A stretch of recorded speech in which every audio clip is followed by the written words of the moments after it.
Aerial Views and Histories UK. My name's Steve. Travelling all around Lincolnshire area, looking for abandoned places to visit and explore. Just want to give a quick shout out to a friend who I met on the day, who I've been in touch with for a while, called Andrew from Haunted Adventurer, and my good friend Jay as well. I'm going to link both their channels down below. Big thank you to Lauren, Craggs and Angie for all coming along with me on the day and being great company. Hope you enjoy the video.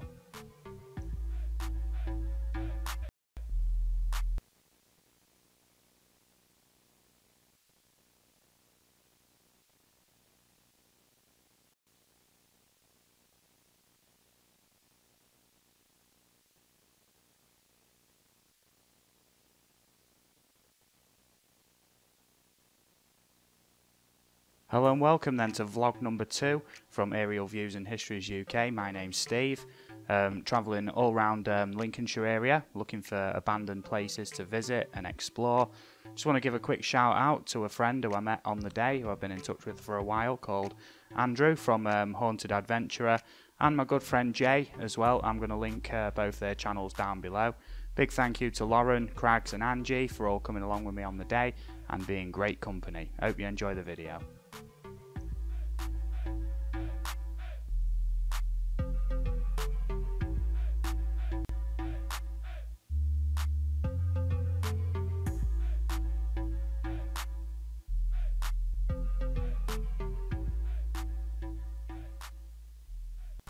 So, welcome to vlog number 2 of the travels. I do intend to make some history videos out of it this time. The weather today is absolutely perfect, low wind, not too cold, nice and bright. So that's all good, and not scheduled to rain either. We're going to RAF Goxhill and we just decided to stop off just to pull in and have a quick look at Thornton Abbey. I mean, this thing was built in like the 1500s and it's impressive, but it's closed, and I know that the caretaker, he lives in an house just behind there, and he keeps a very watchful eye on that because he's come out and he's had a go at me before. You know, so that's all good. Just thought we'd cover this because it is historically very significant, and we'll catch you again when we get to RAF Goxhill. Here we go, so we've just rocked up at RAF Goxhill. This is for the vlog part of the video. Met up today with a fellow YouTuber called the Haunted Adventurer. Great to meet you, dude. Yeah, you too, Andrew. mate. We're going to take a little walk round. He's brought his really nice camera with him for shoots and whatnot, and obviously I got my drone for the footage and whatever, and we're going to explore a few other sites today as well, so hope you enjoy the video.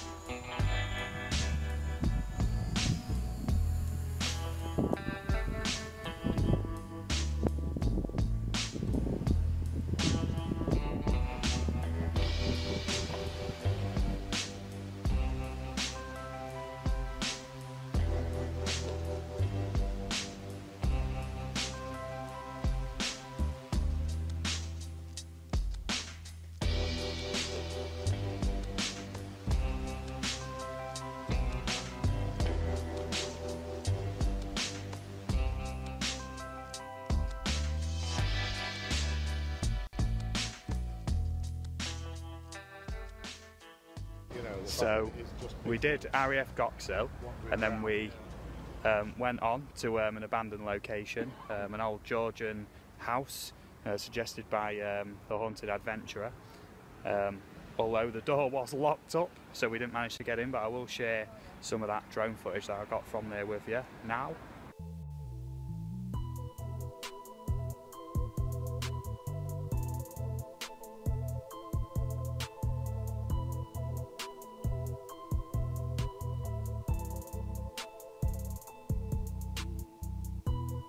Ooh.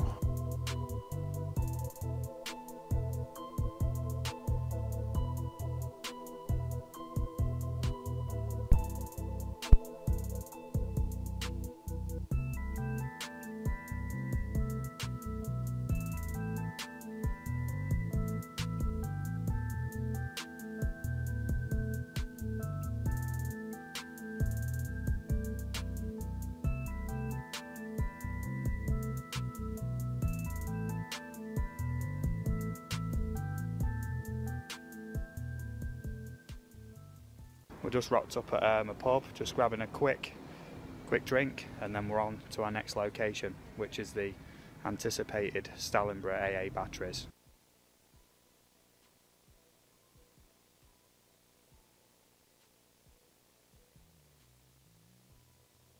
So we've just left the old mill, and it is now a race against time.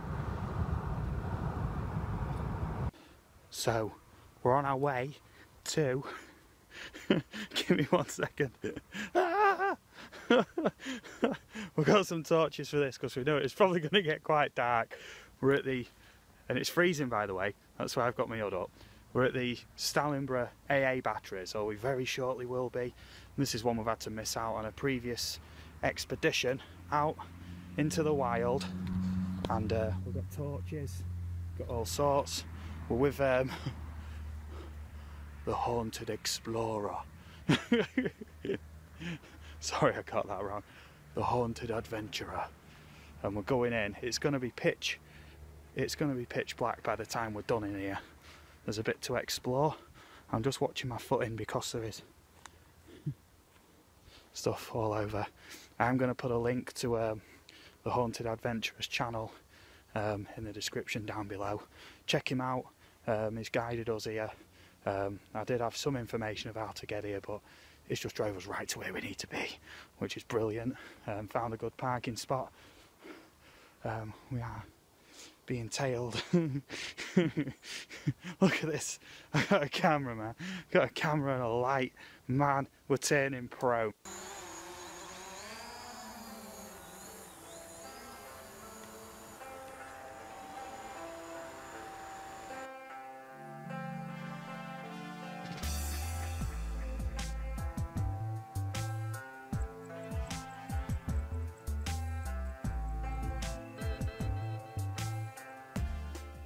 I've just attempted a almost night flight. The Mavic couldn't see anything. I did try and get a couple of funny shots in there, so I hope you enjoy them if I actually include them anyway. Now we've got our torches, we're about to go in. I mean, it could be quite dangerous in there. It looks like it's quite uneven, there's holes in the floor. We'll just have to see how that goes, won't we? Check me out with a head torch on. Just attempted to fly. It was a no-go. Couldn't see anything. It's gone in the bag, and now we're heading into quite shady looking woods. We're looking for these World War II gun emplacements. The guns have gone, but the platforms are all still there. We're following the Haunted Adventurer. He knows the way. Should be interesting. It's going to be a good explore, I'm sure of it.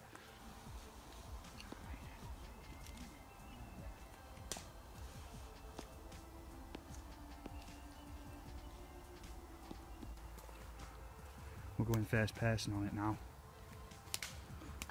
I think for any footage I need to be following you, mate. There's the only one with... I mean, don't get me wrong, I think with a decent camera... Whoa, these bats! Yeah, a load of bats just flew out of here. Mm. Yeah, so I can just lean in, mate. It's all good. My feet are already wet from previous explores, so I'm just oh man, I don't think I'd want to camp out here at night, to be fair. You wouldn't? Yeah. That's a deliberate fill in, that, isn't it?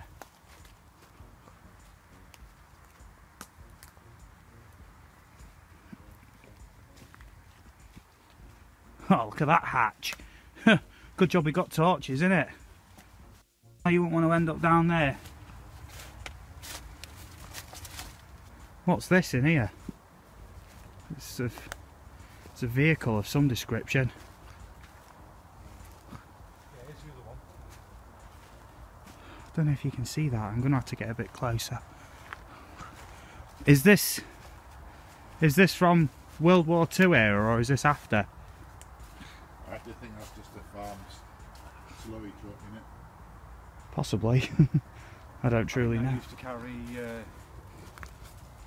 petrol, gasoline, whatever you want to call it. What, during the war, or? I have no idea if it was during the war or not. It's hard to really say. It's not in good condition. Oh yeah, man. This is emplacement number 2, although you can't see much. You can see, I mean, I'm fairly tall. I don't know how tall I am, but this thing is like past my neck. So whatever gun sat in this area, right, would have had to have been far taller than this emplacement, and that is down there is sunken a good, what would you say that's sunken by, a good, to that platform about 3 or 4 foot. You can only imagine the size of the guns that were here, can't you? It would have been huge. And I mean, I think they've deliberately just planted a forest round it, haven't they? Just to cover it, yeah. Oh yeah, man. Will you put your light on this, please, mate? Oh, you can see the foundation of this one a lot better. Yeah, man, this one's not so overgrown. This one's quite deep in though, isn't it? Yeah. This one is far in. I mean, without your help, mate, in the dark, we would have found none of this. Would have turned back a while ago, wouldn't we, mate? That's crazy. Still all... Oh, whoa! Every misstep is a potential hole in the ground. Yeah, you still see the original screws where they'd put the gun in place. All concrete.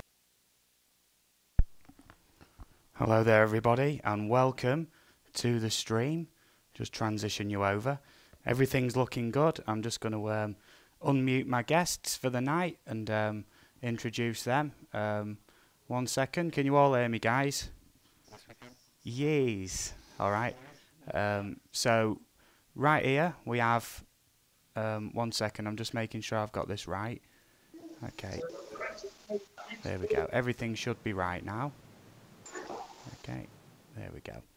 Yep. So there we go. There we go. Hello. Is the stream quality good so far? I know the video is a bit laggy, but it should be okay in the stream. So first of all, want to introduce Keith from Eagle VP. If you want to say hello, mate, and a little bit about your channel. Hello, everybody. As you all know, they call me Grandson here, because I'm an old man, and my channel is about interviewing other channels, droning, getting out with my drone and producing all sorts of videos, because I just enjoy filming. So that's basically it. You know, I like meeting fellow YouTubers, and I like doing live streaming like Steve. Nice. So next up then, we have Dennis in cameras inverted. Dennis from DGM Films UK. So would you like to say hello, mate, and a little bit about your channel? And yeah. Yeah, my channel's, you know, the name says it all, DJM Films. I make short films. I also produce and make non-copyright music for anyone to use on their projects as well. So if anyone, you know, anyone's quite welcome to use the music I produce.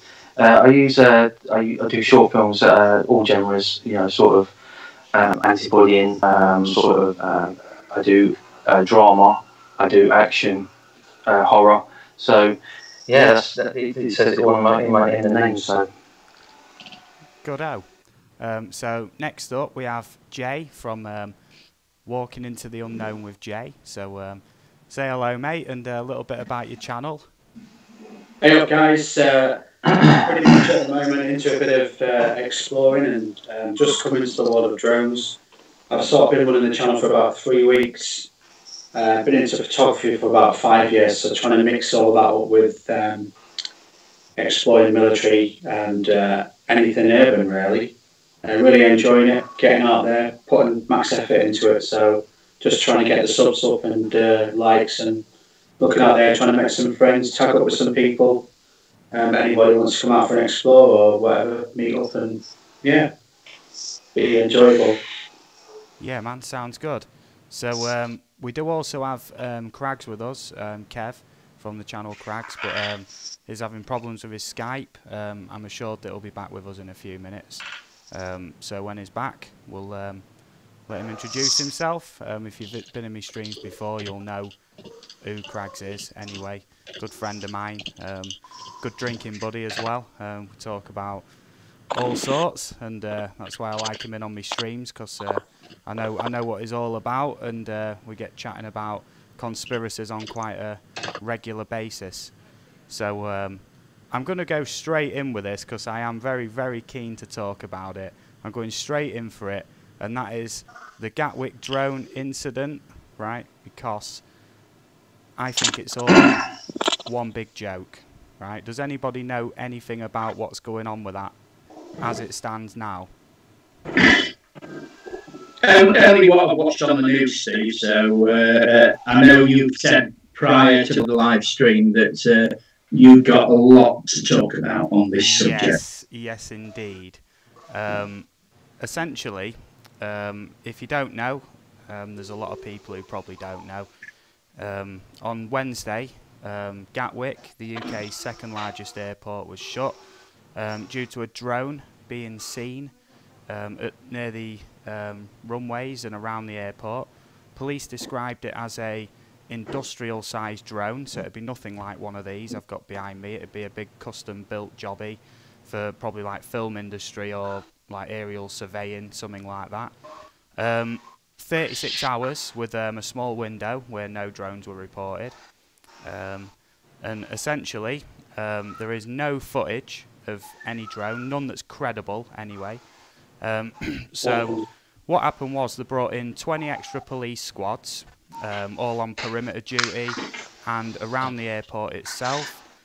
Staff within the airport was also on like internal perimeter watch and everything. Obviously airports have got mad CCTV everywhere. There was 50 eyewitnesses. None of them have come forward, but police claim there is 50 eyewitnesses. I've not seen any interviews with these people. All of their reports differ, apparently. You know, when you actually look into these reports, some say it was a little like hobbyist drone, and others say it was this massive, you know, eight rotor blade thing. Obviously, you got world news. It was world news story trending for quite a long time. So obviously the world media was all over it. 110,000 people got shut in Gatwick while all of this was going on. And I'd assume at least 90% of them people have some kind of camera phone.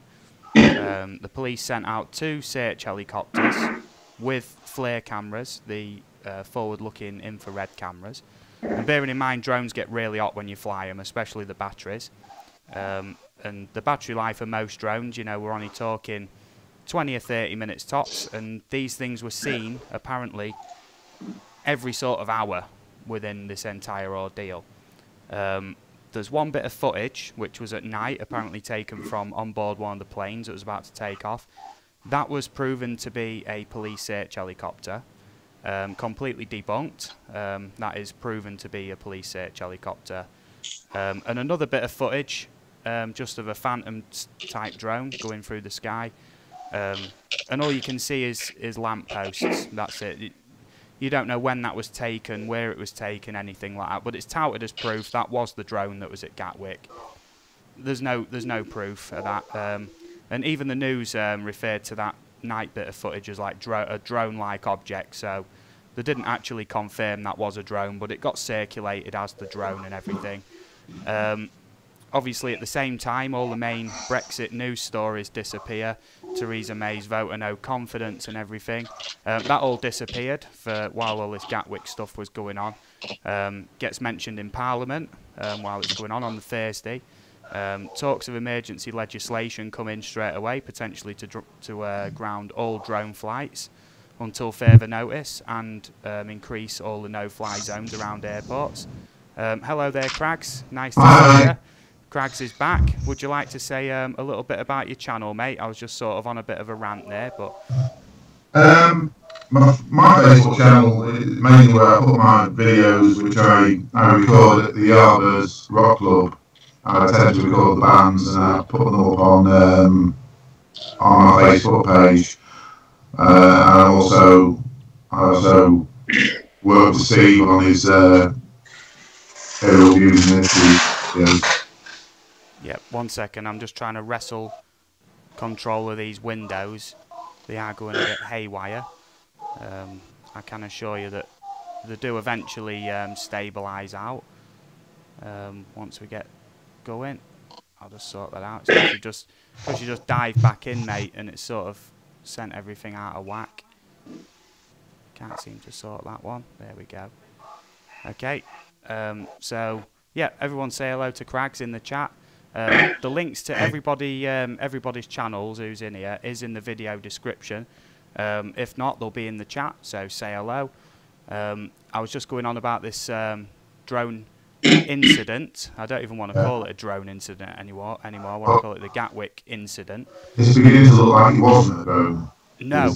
Right, from there, essentially, all these emergency talks, you know, of changing the legislation and grounding drone flights and whatnot. Not one bit of credible evidence comes forward as to whether it was a drone or what type of drone or anything, but apparently 50 eyewitnesses for it. Since then, I think we've lost Crags again.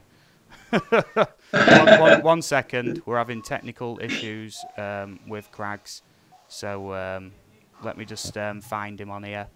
Skype, there we go. He's back again. Is he back again? He's back again.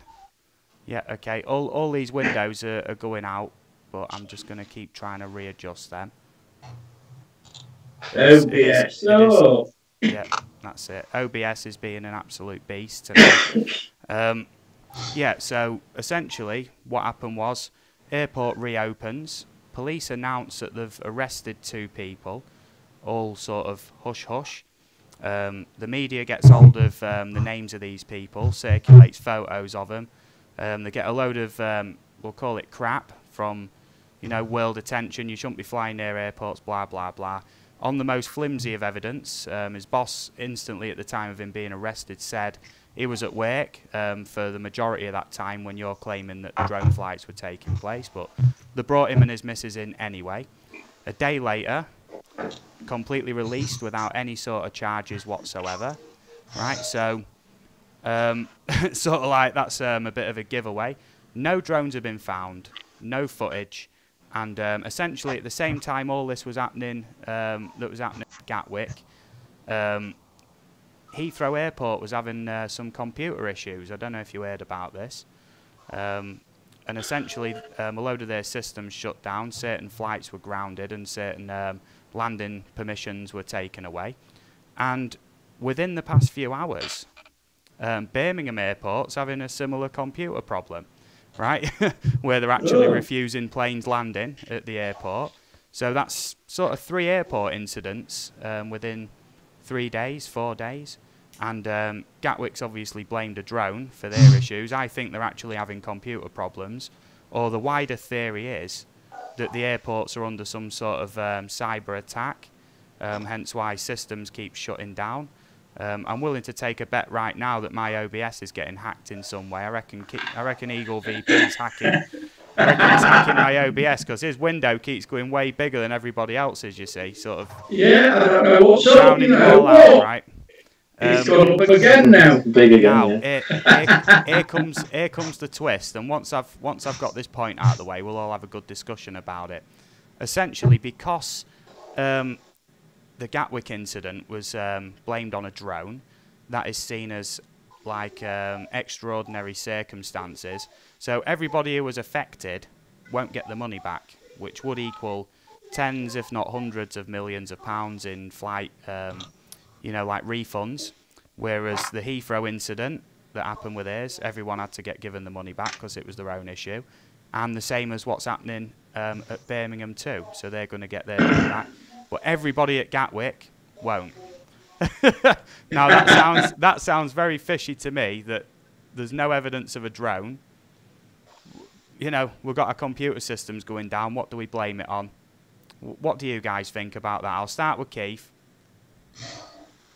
Well, there's only one answer to that, innit? And that's aerial views and histories, because my window keeps on going large and small, you know. So it's his computer that did this at Gatwick. That's what it must be. His computer's been hacked, and they got his drone to fly about. That's my opinion, anyway. You know, it's just my opinion. Okay, what do you reckon about all this so far, DGM, from what I just said? Well, I think it's a bit fishy, like you said. Obviously, people don't really get the money back because it was. I think it's been done on purpose because obviously with the location of the drone, they couldn't find it. I mean, anyone knows who's got a drone. I mean, I'm not a big drone guy. You do use drones, and you know that before you take off, you need over 6 satellites to pinpoint your drone, and then when you take it off, you can reach up to 12, 15 satellites itself, just controlling your own drone. I've done some research as well. Even if it's in ADI mode, aeroscope can still track and see where that drone has been and isn't, well, where it's gone. So why didn't they look up at, sort of aeroscope to see where the drone had been, where it's come from? Like you say, you've got the maximum 25, 30 minutes in the air. So they should be able to pinpoint that area with all the satellites they've got. I mean, the satellites they've got nowadays can see a blade of grass on planet Earth, so the aeroscope should be able to chase where this drone went and where it was. But they had anti-drone equipment on the roofs that I did see on the roofs of the airport, but nothing, like I said, nothing had been seen. There's no footage. I mean, there is some rules coming out next year about drones. So, and I know that the government are going to know that people like us, as small droners, will fight against some of the things, the issues that will come up. So, instead of that big fight from people like us, I think they've made a big issue from it, and so we don't have a leg to stand on when these new laws come out. So that's what I think myself. Okay, Craigs, what do you reckon to all this, mate? It's just beginning to look like it's a massive overreaction to nothing. Yeah. I don't know whether there's a conspiracy as such, but I just wonder at what stage they realised that they were chasing nothing. I don't know what else to say. Probably quite early on, mate. That's why they couldn't release any information or footage, because there wasn't any. So what do you reckon to all that then, Jay, being a droner yourself? I know Keith's a droner as well, but there is like 3 droners, including myself, in here. What do you reckon then to this conspiracy and the possible fallout or what's going to happen from it? Well, knowing about Skynet, I don't know if you guys have heard of Skynet before. Yeah. From Terminator. Yeah.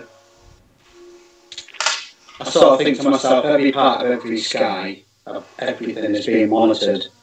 Every locator from GPS signals, transmitters, should be monitored wherever it goes. They would know exactly where, if there was a drone, I forgot to say if, they would know exactly where that drone took off and exactly where that drone landed. That's right. If there was a drone. Personally, I didn't see it with my own eyes, so unless I saw it with my own eyes, it could be anything. It could be anyone making up some sort of story to deter from the real truth, because that's normally what governments do. They normally put out stories to hide other stories, what's going on in the background. So, who knows the real truth? Yeah. Steve, everyone's complaining about the sound. I've got the iPad in now, and there's an echo. The sound is really bad. Yeah, okay. I've just been adjusting some levels, and the sound should be at least markedly better by now. Does that sound any better to you, Keith? Mine's alright. I think all the sound levels on this end are reporting absolutely fine. The levels were a bit high, so I've just brought everybody down, including myself. So it probably was something to do with distortion or something like that. I've lowered it down, so it shouldn't be adding any extra gain or anything like that. Just let me know in the chat if that sounds any better, and if it does, I'll keep it that way. Okay. So already at this point then, with this Gatwick incident, it's being touted as the Battle of Gatwick, right, which is a bit of a far stretch, because I mean it brings to mind you know, the Battle of LA, which took place in the 1940s during World War II, where there was weird activity and guns were fired at an unknown object over LA that just wouldn't move out of the sky. Couldn't bring it down or anything, but I mean, it's nothing like that. You know, no guns were fired. The police openly said they're not going to be shooting at any drones because they're worried about stray bullets. And since then, Sky News reported it first that they have no credible evidence that it was a drone. And now one of the police chiefs has come forward and said, we have no actual evidence that there was a drone. Right? So all that time, I did the live stream on Thursday night, and I was saying, until I see footage of a drone, I'm not going to believe it was a drone, because you've got too many cameras there. I mean, I don't even want to guess how many CCTV cameras there is all over that airport. You know, one of them had picked something up, wouldn't there? Definitely. Yeah. Yeah, Proper FPV has mentioned, why did I watch that documentary about the footage of the moon in the window when they were setting up the shot? That was a funny thing happened on the way to the moon that I did suggest everyone watched in a previous stream, which is very good. That's cool. Yeah, Thomas O'Sullivan says, your mic is good, all others have a very bad echo, still not fixed. I'm really unsure as to how to resolve that issue, unfortunately, because I don't actually know how to resolve it. Hopefully it's not going to be too bad. Please let me know in the chat if it is bearable at least. I am putting levels down slightly again, but if it is an echo, I don't know how to resolve it. All the levels here are actually reporting fine, so I don't know how or what it's all sounding. So this is obviously going to hurt the drone industry and any sort of hobbyist, potentially even PFCO license holders as well, because as soon as anybody gets a drone out, there's instantly now going to be that preconception that somebody's going to be doing something mischievous with it, and that preconception already existed before. So now it's going to be even worse. I mean, just at work this weekend, I had at least 50 people go, "Oh, you just got back from Gatwick, have you?" And you're just like, "Oh, give it a rest, please." You know, you're trying to explain it away to everybody like, "I don't think it was a drone." What do you mean you don't think it was a drone? Haven't you seen the footage? And it's like, I've seen the footage, but I can very much debunk the footage. Well, what reservation says it could be aliens, so it's got to be aliens. Well, the only credible bit of footage I saw was a very strange light actually lifting off above the runway, which definitely wasn't a drone or a conventional aircraft. But that's very odd indeed. But the news won't report on that, you know.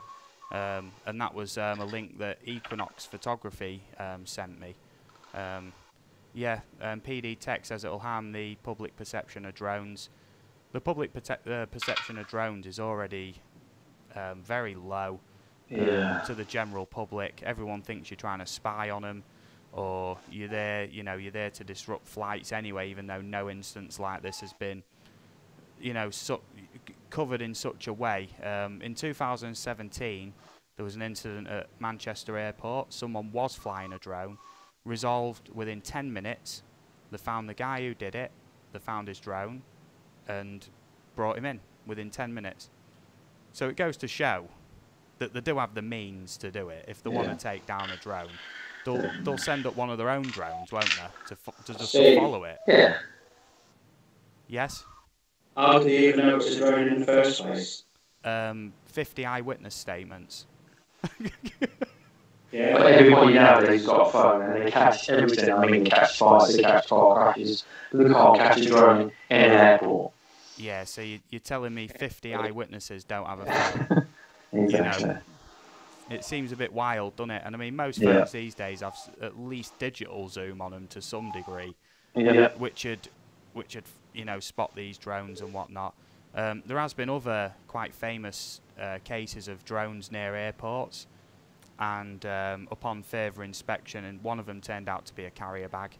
But the news reported on that as if it was a drone, right up until they did a full investigation into it, and yeah, it turned out it was a carrier bag that went past the wing of a plane as it was taken off, and they just reported on it as a drone.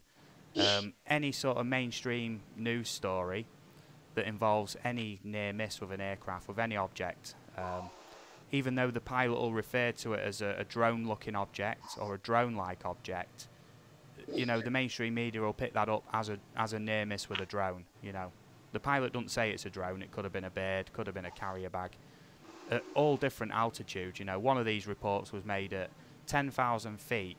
A pilot report that he was flying his jumbo jet about 10,000 feet, going about 400 mile an hour, and he apparently missed a drone-like object by 50 meters off his wing.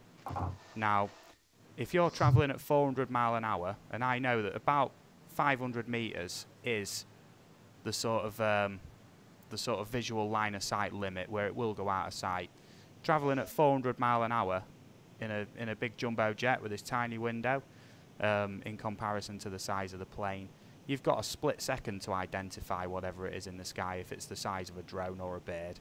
But the media picked that up. Oh, near miss with a drone, 50 meters near miss with a drone. You know, could have done this. And it's just absolutely incredible the way it's been reported on. And the entire drone community has been misrepresented. Hence the last stream, there was that guy, and I think all drones should be banned for everybody, and that's instantly now what the drone community is going to be up against for a long time. And I think a lot of people have wanted that, and I think Gatwick's been the perfect opportunity to pounce on it as the opportunity light, you know. Anybody have any thoughts on that or want to add to it any further? Just bear in mind though, Steve, that the military's got over 1,100 drones as well. Of the military. Yeah, man. And obviously the military's got all sorts of types of different drones. Well, a lot of this tech began with the military, didn't it? You know, as most sort of like high-tech things begin, they do start with the military, and over the years they become more like open to people, don't they? Steve. Yeah.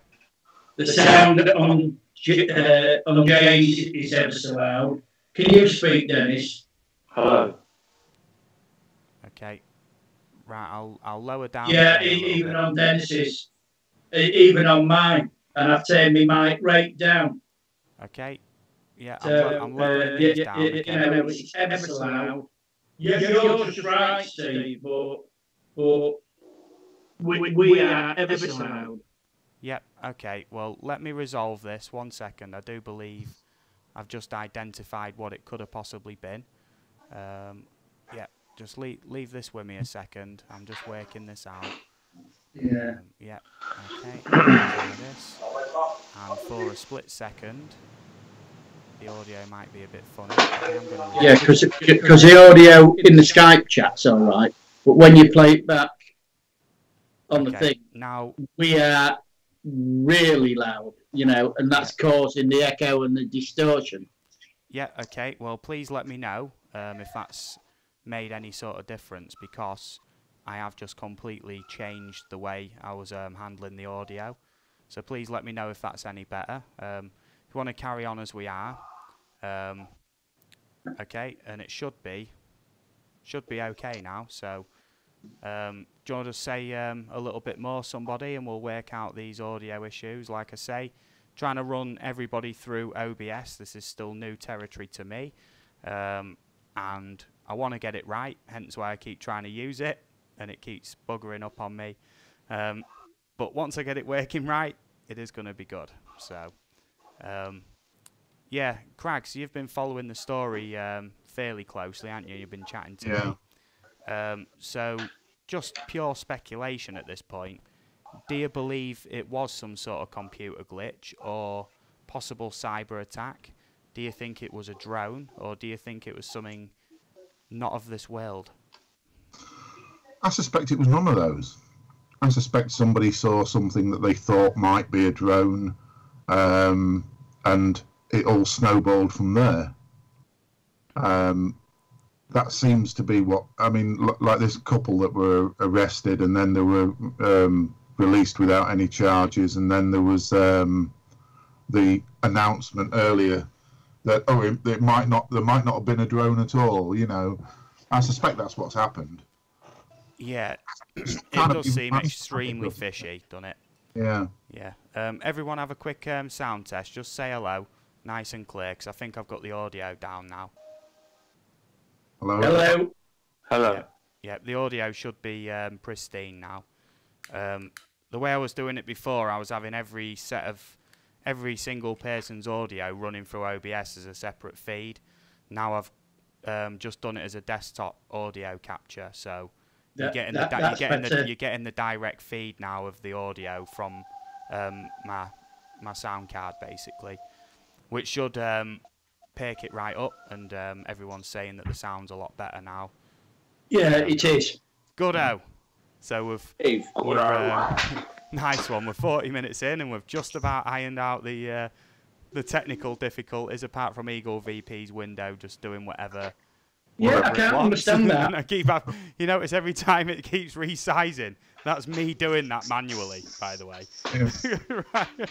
Yeah, and it's only my window that's doing it, isn't it? Yeah. So does anybody else have anything to add at this point on this Gatwick drone incident? Because I don't even want to call it a drone incident anymore. I just want to call it the Gatwick incident.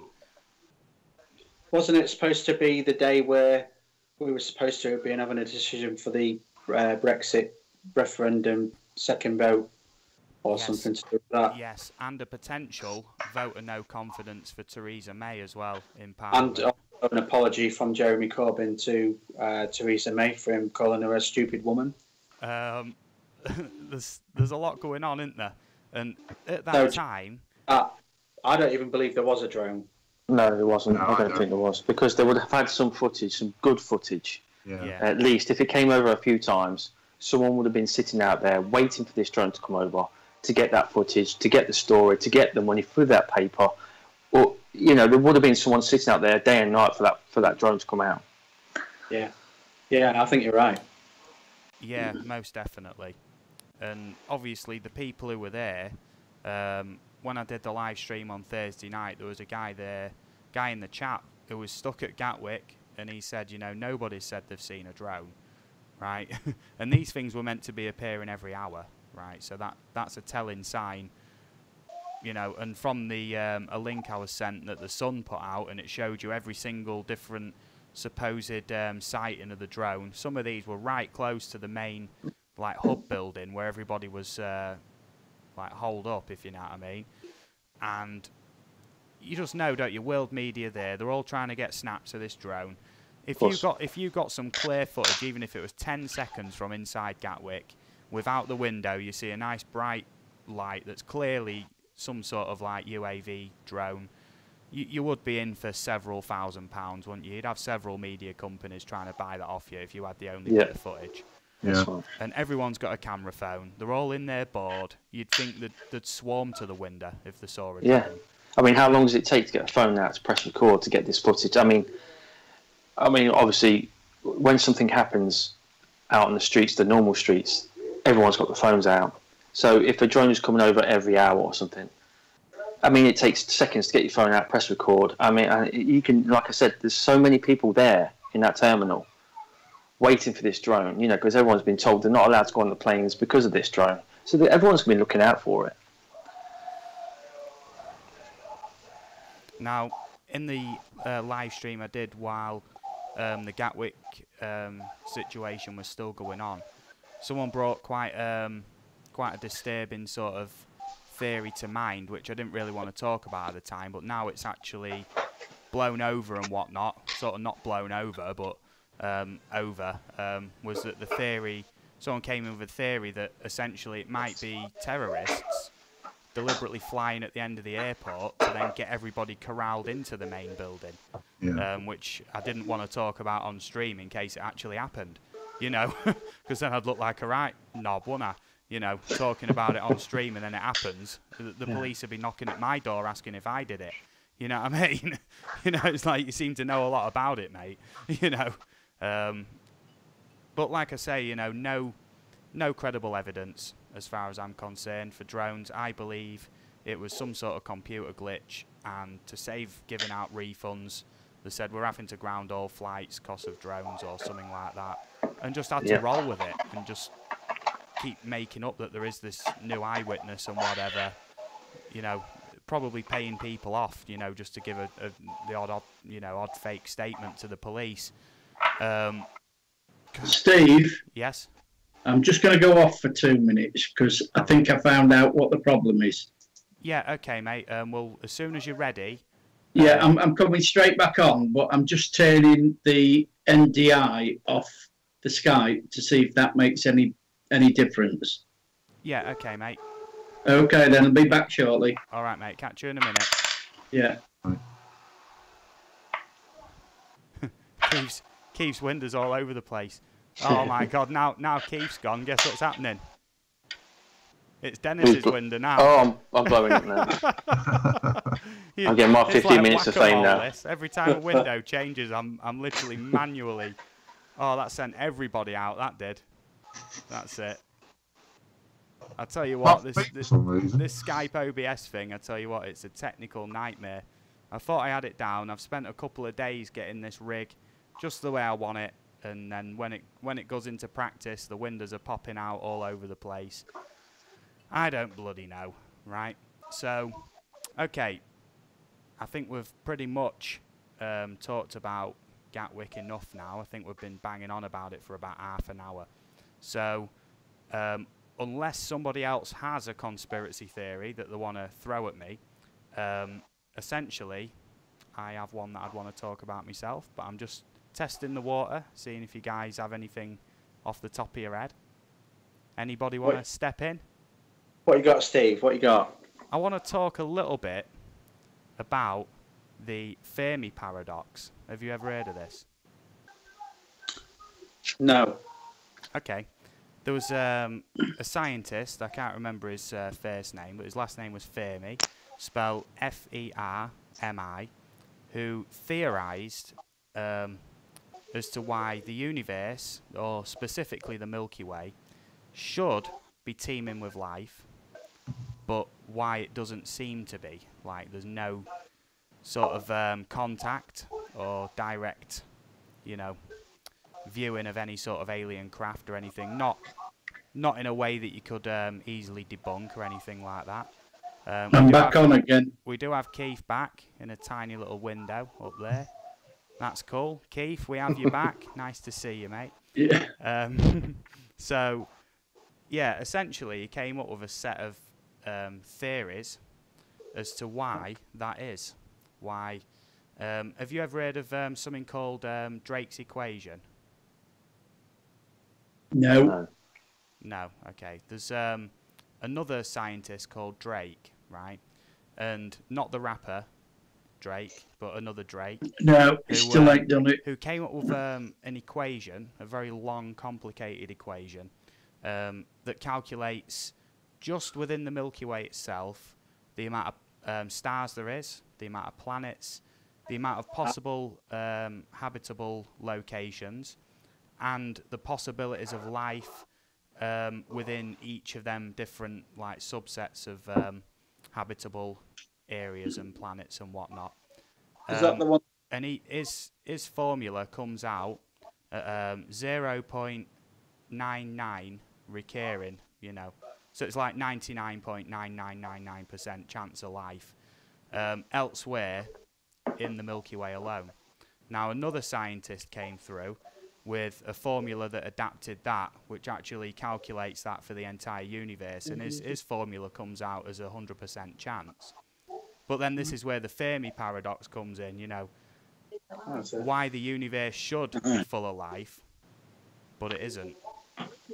Right, now would you like to have a guess about any of the reasons why he thinks that might be? I've heard there's supposed to be 100,000 planets in the universe that could support life. you mean the galaxy or the universe? The galaxy, sorry. Yeah. Our galaxy. That should be able to support life from a percentage of, I think it was about 0.1% of all of that's out of there. Yeah. Why would anybody think, you know, who's in the stream right now? The reason would be that no alien life has been directly observed or anything in any sort of mainstream science or anything outside of conspiracy theories, is what I'm saying. Go on, we'll start with Keith, mate. You got any good ideas on this? No, not really. No. You know, I believe that there is life out there. Yeah. But you know, you know, I don't think we are as a species capable of finding that life yet. Okay.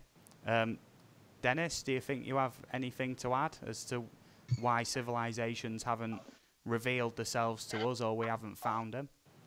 Well, I personally think that we have, and we have seen it, but it's being kept from us, because if they did tell us, I don't think as a planet or as a nation that we could, you know, the human race could actually handle it. I think that's why obviously, you know, Area 51. Everyone thinks Area 51. That's the point. That's why that's there for. So I think they have found it, but they just haven't let it out yet, and I don't think they will, to be honest. Okay, Craigs, then I did have a little chat with you about this last night.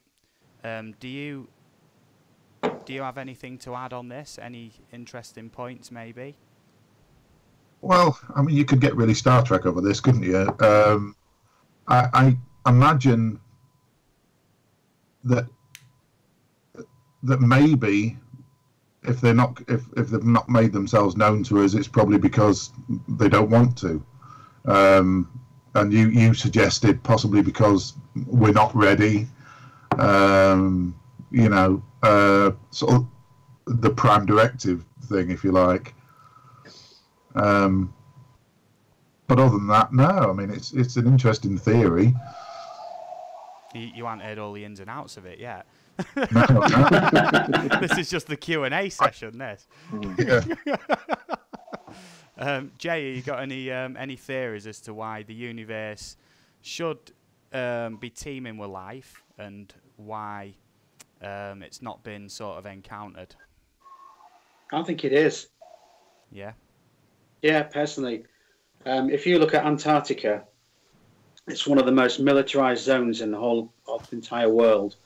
There's a massive military base in Antarctica, and they reckon that's where they found the massive spaceship, where they found the new energy for making free energy, toroidal energy, I think it's called. Or 0 point energy. Yeah. Well, back quite a few years ago, there was quite a lot of people being killed in Antarctica with radiation poisoning, and you're not allowed in Antarctica. You're not allowed any nuclear devices, any kind of anything that's going to pollute the environment out that way. And why would soldiers being brought out of Antarctica with radiation sickness and poisoning, you know, be at that location in the first place? But they reckon that's where there's a spaceship, don't they, under the ice, or some sort of alien civilization. Yeah. Under the ice. Yeah. But there's got to be something there for the military to be there. They're not there for a snowball fight, so there's got to be there for something, you know. So I can't remember the name of the massive base up there, but Antarctica is heavily militarized. All the airspace, everything. You can't go to Antarctica without military permission out that way. I can't remember the name of the big base out there. There's a giant. All right. We'll try and get back onto this Fermi paradox anyway. Essentially, he theorized that technology within civilizations does eventually get to a point that leads to the destruction of civilizations. So that there has been thousands, if not hundreds of thousands, no end of numbers throughout the billions of years, that have got to further than us, but then obviously can't keep the finger off the destruction button, basically. But then it also ties into a number of other theories as well as to what might have actually, why it might be. One of them is technology gets to a point, this is sort of flip side of the coin, where people can either upload the consciousness into machines and live completely inside a simulation, like a complete, Matrix. That's real, a complete utopia, you know, or technology gets to a point where people can actually then access higher dimensions and then live inside them instead. So that's why they're just not within our sort of reality anymore, which sounds absolutely crazy, but I mean, this is quite a well-renowned theory, and obviously that ties into simulation theory as well, that nothing's real, nothing actually exists, and essentially we're just brains in jars, you know, all hooked up to one big simulation. I don't know if anybody knows of this simulation theory, but the scientists out there trying to figure out if people are living in a simulation. So does anybody have any thoughts on that? We'll start with Keith. I think Keith's brain's frying a little bit tonight. He's not even got a tinfoil hat on. You're letting all them bad waves in, Keith. What you doing? Yeah, it must be. No, I see the window seems to have stabilised now. It does. So Everything seems all right now. yeah, it's because I've turned the NDI off Skype on mine. So I think that was causing the problems. Yeah, possibly. So what do you think about simulation theory then, Keith? Trying to sidestep that one. Yeah, it's a theory. It's like evolution is only a theory. So really, we haven't got any proof on any of this. You know, so I remain sceptical at present, and until they prove these things. You know, that's my opinion anyway. Okay, come on then, Dennis. You got anything to chip in with there? I do believe in that sort of thing, but I mean, obviously, you know, with the film The Matrix, that's all simulation. It's like you said, plugged up to a big machine. Okay, it's a bit far fetched with the film, but it's sort of, you know, you're plugged up to a big machine. You're not in reality, but you're still living your life through your mind. You know, but I do believe that, you know, nowadays when you come up with an idea, it can be made, it can be done. You know, that's the technology nowadays. So yeah, it's a good possibility. Yeah, Craggs, what do you think, mate? Do you think it'd be pretty good living life as a brain in a jar? No. I don't think you would know if it happened anyway. No, you're right. You wouldn't know. I don't believe it. It is a theory. It's an interesting one. But unlike, I mean, now, Keith, you mentioned evolution. I mean, evolution, there's a lot of evidence for that. As living in a simulation, I don't think there is. Jay, you got anything to add? It's a difficult one to say, isn't it? I mean, are we actually in reality now, or are we actually not? You know, when you look at it, everything, is this real? Did it really happen? Sometimes in life, you know, you look at things and like, I don't know about you, but maybe I just predict things and then it happens, and then it's like every hour of every minute of every day was like reeled out to you, if you know what I mean. It's kind of strange, unless I've just got a sixth sense. Possibly. But I am quite spiritual anyway in my ways and stuff. And the reason I did say about the Matrix, because it explains it explains the deja vu thing. You know, when you sit there, you think this has happened before, and no one knows why it does that. But with the Matrix, the film, I know it's a film, but it really does explain why it happens. You know, it could be that. You know, it's really weird. Alternate realities. Yeah.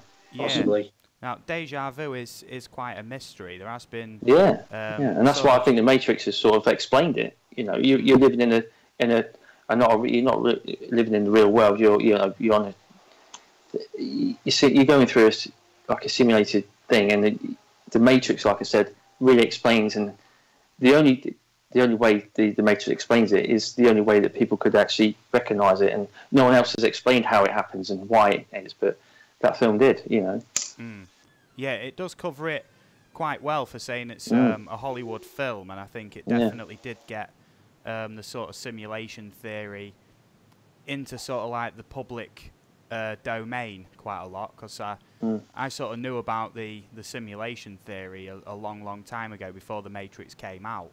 And then when I was watching The Matrix, I was like, wow, there's finally a film covering it. You know, I was like, you know, in a quite stylish sort of like sort of altering way, if you know what I mean, because sort of the Matrix films did bring a lot of sort of new filming techniques and sort of styles to films and everything. I mean, Matrix was like the film that brought in bullet time on it. Now every film has like slow motion bullets, you know. Matrix did it first, like, you know. I don't think they get enough credit for that, you know. But the first time Neo sort of goes backwards like that and all the bullets are whizzing around, it was one of them sort of moments in cinema where it was just like, whoa, wasn't it? You know?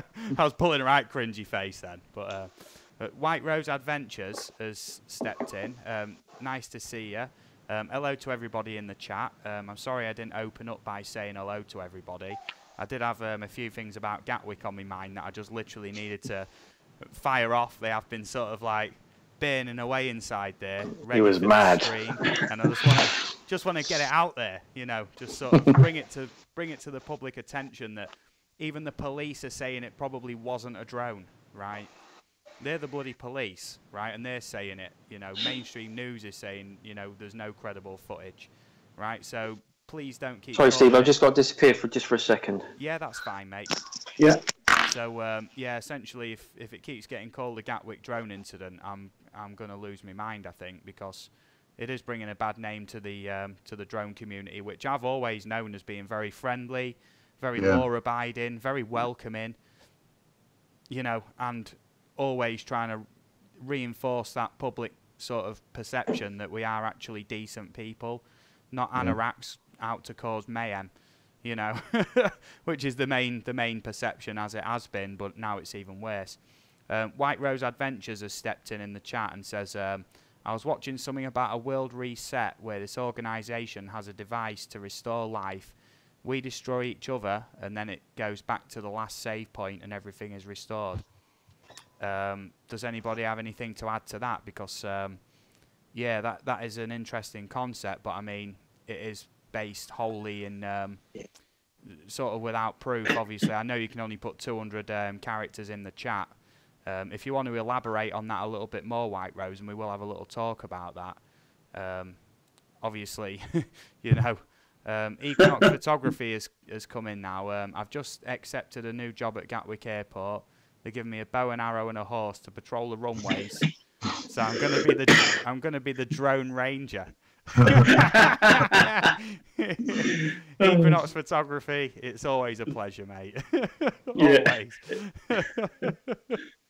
Oh, and I like what PD Tech said. We're all noughts and ones on the big hard drive somewhere. Yeah. Yeah, could be. I agree on that. On whoever this higher authority is, we could be noughts and ones.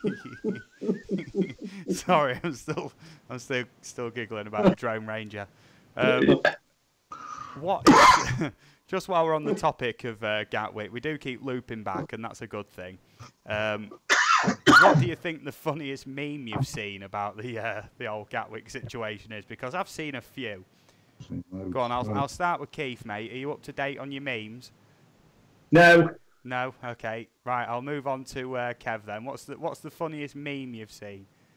Well, there was a picture of Santa having been brought down by a drone. Oh, yeah, I saw that one. Yeah, and his body's laid there in it like it's been wiped out by a drone.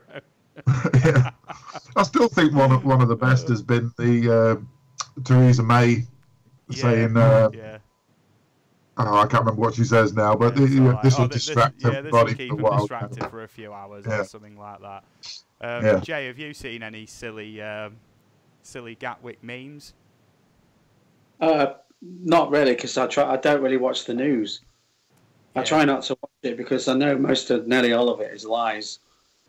So I try and stay out of that on Facebook and try and stay away from them if I can. Yeah. As much as yeah, so I don't know, really know. There was this probably the funniest one I've seen. It's one of them video memes, about 10 seconds long, and at the top it says new drone anti-drone technology deployed in stadiums, and it shows you this drone sort of filming a football match. And I've seen that. And someone lobs some toilet roll, it streams out and takes the drone down. and it was labelled as like new anti-drone technology in football stadiums. just a load of bog roll launchers. Now we all know what to do, don't we? Carry a bog roll. Yeah. Yeah. Hello, Paul Don. I hope you're well, mate. He says if Disney can track a drone pilot's location, why can't airports? Yeah, and that's the thing, because do you know during the filming of the latest Star Wars films, they actually had like anti-drone teams, in case people were flying drones over the filming locations and whatnot. So it can be done, right, to get rid of these drones. I mean, the Star Wars films were made, right? So, you can't say that these anti-drone measures, and one of the best ones is just having your own drones. It's just drones v drones, and you just follow them back to where they are, Yeah. And I'm pretty sure that your general sort of commercial drone sort of dude, them search and rescue or emergency service ones, I think some of their battery life's about 50 minutes or something. As soon as you get a drone report, you'd send it up and follow it back, wouldn't you? It is completely baffling as to why so many police and military were there and have no clue as to where someone's taking off and landing from. Hello, Spammy. I hope you're all right, mate. Good to see you. Oh, yeah, Equinox Photography Bristol sort of chipped in with no luck catching them drones, and it's a Hot Fuzz meme, with the two cops sort of stumbling over themselves trying to catch a drone, And I've seen a couple of different ones. One was a Phantom, one was an Inspire, but they follow the same sort of theme. Okay, so conspiracy theories then. We're going back to it. Does anybody have a conspiracy theory that is on the top of their head that they like to discuss? And I'm talking anything. Steve. Yeah? Just on the subject of the drones. With anything that flies in the sky has to give off what they call an IFF, which is what identifies what it is in the sky. Now, that's obviously an IFF is tracked by radar, like MH370 flight, and you cannot switch that off unless obviously it lands or it gets turned off or whatever. So you guys obviously know more about drones than me. I've only been with drones for 3 weeks. So are these drones equipped with like an IFF or an identifying GPS? Well, when you're flying in GPS mode, obviously you are using GPS, But I think they must have an IFF for aeroplanes and control towers to identify, because I listen to a lot of military scanners at air bases. Anything that's when they do an air scan, if they request a takeoff, it will tell you what's in the area, if there's any like low flying birds or what they picked up on the radar or anything like that. So why are drones must have an IFF. So if that's the case, then they would have known it was a drone and where it took off from, the exact pinpoint position where it landed as well. What was really strange was that there was these reports showing these sort of techie sort of guys stood there with this rather fancy looking equipment at Gatwick, and it was what was the headline on that news article? It was new anti-drone hardware deployed at Gatwick, and it was an Israeli firm that were there at Gatwick with a system called the drone dome, right, which can actually track the drones and jam the signals on them, right? So if they showed up, I mean, with 12 hours left to go on this drone hunt, and there was still sightings going on, why was that ineffective? You know, that system has been proven in you know, the Middle East and everything for a good few years now, and it is very effective. If you go to Coningsby and fly a drone, the MOD police there, they have I can't remember the name of the gun now, but it's like a pulse gun that knocks out the EM pulse of the drone and just sends it windless and it falls to the ground. It fires an EM pulse. They just shoot it at the drone and it just flies straight out of the sky down to the ground, hammers it, and your drone won't work again. Yeah. That's what the military police are using. Yeah, man. So why did they take one of those to Heathrow? Yeah. That's fact. You can look up that. Yeah, it shouldn't have took 36 hours. That is... No, definitely not. There is something very fishy going on, and I'm willing to bet it's something to do with their systems going down, or something to do with a cyber attack. Because at the minute, as far as I know, as far as news reports are looking, Birmingham is still having some severe issues, and planes are not clear to land at Birmingham at the minute. You know, yeah, sorry, mate. How much money did they make out of it? They do make Everyone made money out of it because the air obviously the Gatwick made more money out of it because you're not you know, giving any people any money back. You got the papers; they've made money. You know, people taking the shots. You know, everyone's made money out of it. The only people that have been, you know, fell victim to it is the passengers themselves. You know, the people that maybe they want a new runway. Yeah, it's the only way to make the money. Yeah. You know, I was trying not to sort of laugh a little bit because PD Tex mentioned in the chat. Funny you should mention bog roll. I'm thinking of developing a compressed air cannon that can fire multiple bog rolls from a magazine or belt feed system as anti-drone tech. Now that's not a bad idea, mate. No worry about stray bog rolls damaging anything, is there? You just imagine that drone spotted. You just got this guy with like what looks like a minigun, and he's just like just hammering loads of bog rolls out. I can't help but think that was just like a funny mental image there. But I reckon that's worth looking into. PD Tech, you might get a bit of interest out of that. Equinox Photography Bristol has sent me a link, so I'm going to have a quick look at that while trying to keep up with the chat. He usually sends funny links and whatnot. Yeah, this one's a picture of the chicken, you know, off Chicken Run, you know, the Wallace and Gromit thingy. Oh yeah, with the Wallace and Gromit, with the remote in his hand. Wallace and Gromit holding a remote, and it says police have released a picture of the Gatwick drone operator. I tell you what, that's more credible than anything I've seen so far. That was good. To be fair. I believe that over, you know, some of the actual footage of these drones, you know. What is it? Legwork says, I think that was talked about in the public consultation as being an option. So I don't think consumer drones do. Yeah, most probably, mate. I think that is going back a little bit. I am trying to keep up with the chat, but obviously multiple guests and everything. I am doing my best to make sure everyone's getting attention and everything, you know. EBRFPV says 100,000 people stuck at an airport. Tell them it's because of drones. There tends to be a couple who see a drone. Those sighted drones can't be found with any system because they are not there. Yeah, exactly. And like I say, on that picture that Equinox sent me in the last stream, that showed a Sun report with the map of Gatwick where all the sightings were, and some of them were literally right in front of the main terminal window at Gatwick, where a lot of these people were. And you're thinking that was like sighting number 5 or 6, right? People had flocked to that window for some footage, weren't there? This drone flying around. And you're just trapped there. So all you can do is sit on your phone looking at news. You know what's going on. There's drones at Gatwick, you know, and the hearsay would be unreal, wouldn't it? Yeah. You know, Legwork says military are exempt from COP on interference of equipment. Civilian police aren't.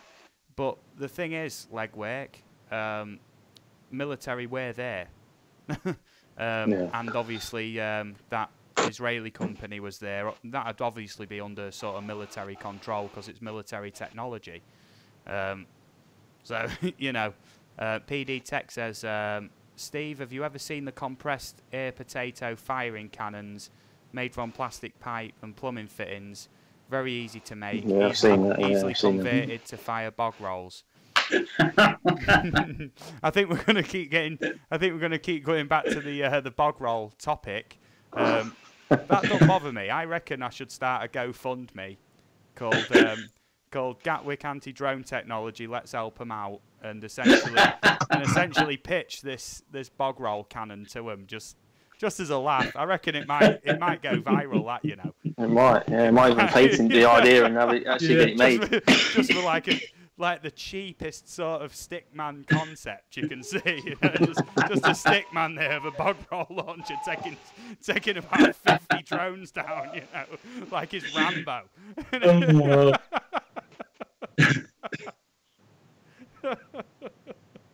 Sorry, I've got the giggles now about this bog roll cannon. I can't get it out of my head. It is a damn good idea. So after this stream, I'm setting up a GoFundMe if you want to go check it out. I'll share the details on the AV UK Facebook page. PD Tech, you'll get a mention, mate, and if it gets profitable, you get shares. I feel like I need to end the stream now and do the GoFundMe before he does. It's put a good idea in his mind, that. Yeah, it's funny you say that, PD Tech, because me and a friend of mine actually used to make these, you know, compressed air guns and everything, and essentially made them with, we had like a car tyre compressor, and all you need is like some washing machine tubing, like 3000 PSI stuff, essentially, you know, like a spray paint trigger, and then just a barrel you put on the end, that's it, and then switch the compressor on up to pressure and just fire anything you can make airtight in the barrel. I don't know, stick some cork down there, you know, and that'll take some drones down. You know, this thing used to launch, you know, bits and bobs for quite some distance, you know. Yeah. There's many ways to be taking these drones down without snipers. Simple as that. This is what I'm saying, and every option should have been looked at. But when you imagine the military rocking up, right, and going, right, okay, so how many drones is there? Well, there seems to be like one every hour or something. We're not really sure. You know, you can imagine the sort of the dumbstruck faces as they're trying to explain to them what the situation is. So everything's grounded, yeah. So you've seen a drone then? Well, yeah, a few people have seen a drone, yeah. Is there any footage? We need to sort of know what it looks like. No, not really. You know, there's this bit of footage, and they're like, where was that taken? Oh, someone said it was from Gatwick, but we're not entirely sure at this point. You know? With the quality of the photos, what year? Oh, I know. I actually see a snapshot, right, of the supposed Gatwick drone, and it was literally a picture about this big, right, and it was just a black smudge in the middle. 1960s photo of a frisbee. Absolutely anything. Yeah. Oh, and you know, as drone flyers, there's going to be no end. There's going to be no end to this Gatwick stuff. You know, yeah. White Rose Adventures has said, think they said something about a reward, 60k. I read it was 50k. If anyone wants to take the blame, I'll report you, and in 10 years when you get out of jail, I'll split the money with you. Yeah, split the money. That's not a bad idea, I might admit to it. Yeah, are you going to report? I have alibis. I'll have you know I had alibis. I've been at work. Are you going to report, Steve? The oldest in here. Yeah, that's a good idea. You can take the flat. We'll split the money. Eagle VP was saying he was going to Gatwick, and he was taking his Phantom with him, and it was him apparently who sent in the footage of the Phantom. Send.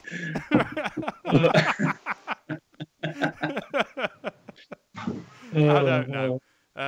But essentially, I'm in a lot of these Facebook groups, you know, the drone groups and whatnot, and there is people making jokes, and these people are people who fly drones, And there's the sort of counter side of that where people are like, oh, don't make fun of it, don't keep sharing these memes and everything, you're just bringing a bad name to the drone community and all that lot. It's like, no, the mainstream media's bringing a bad name to the drone community. They always have done. We're trying to at least make light of the situation.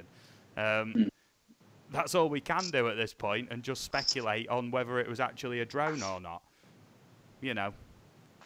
So, has anybody heard of the Philadelphia experiment? Yeah. Hello. Yeah? Yeah. Do you want to talk a little bit about that, Jay, and take the reins? I'm not sure of the year it happened, but it was basically the American military tried to make a ship disappear. And the stories go that they actually did successfully make a battleship disappear and go forward in time. I can't remember the years, but it was some. One sec. Yeah. And partly on the film there was people like welded into the deck from the reactor on the ship, and people fused into parts of metal parts and all sorts of stuff, and not nice. So they've got the technology to do that, but they can't find the drone. I believe that was in the. I believe that was in the 70s, apparently. Well, And that was in the 70s. Wow. They was trying to make a time travel, weren't they, and make a ship disappear where they could move a ship into all sorts of different wherever they wanted to put a ship. And now it's that New World Order that everybody keeps on talking about. the thing was, New World Order. for that incident, there was actually many credible eyewitnesses to that event as well. Okay, how far did they put the ship forward in time? I'm not too sure about that, to be fair.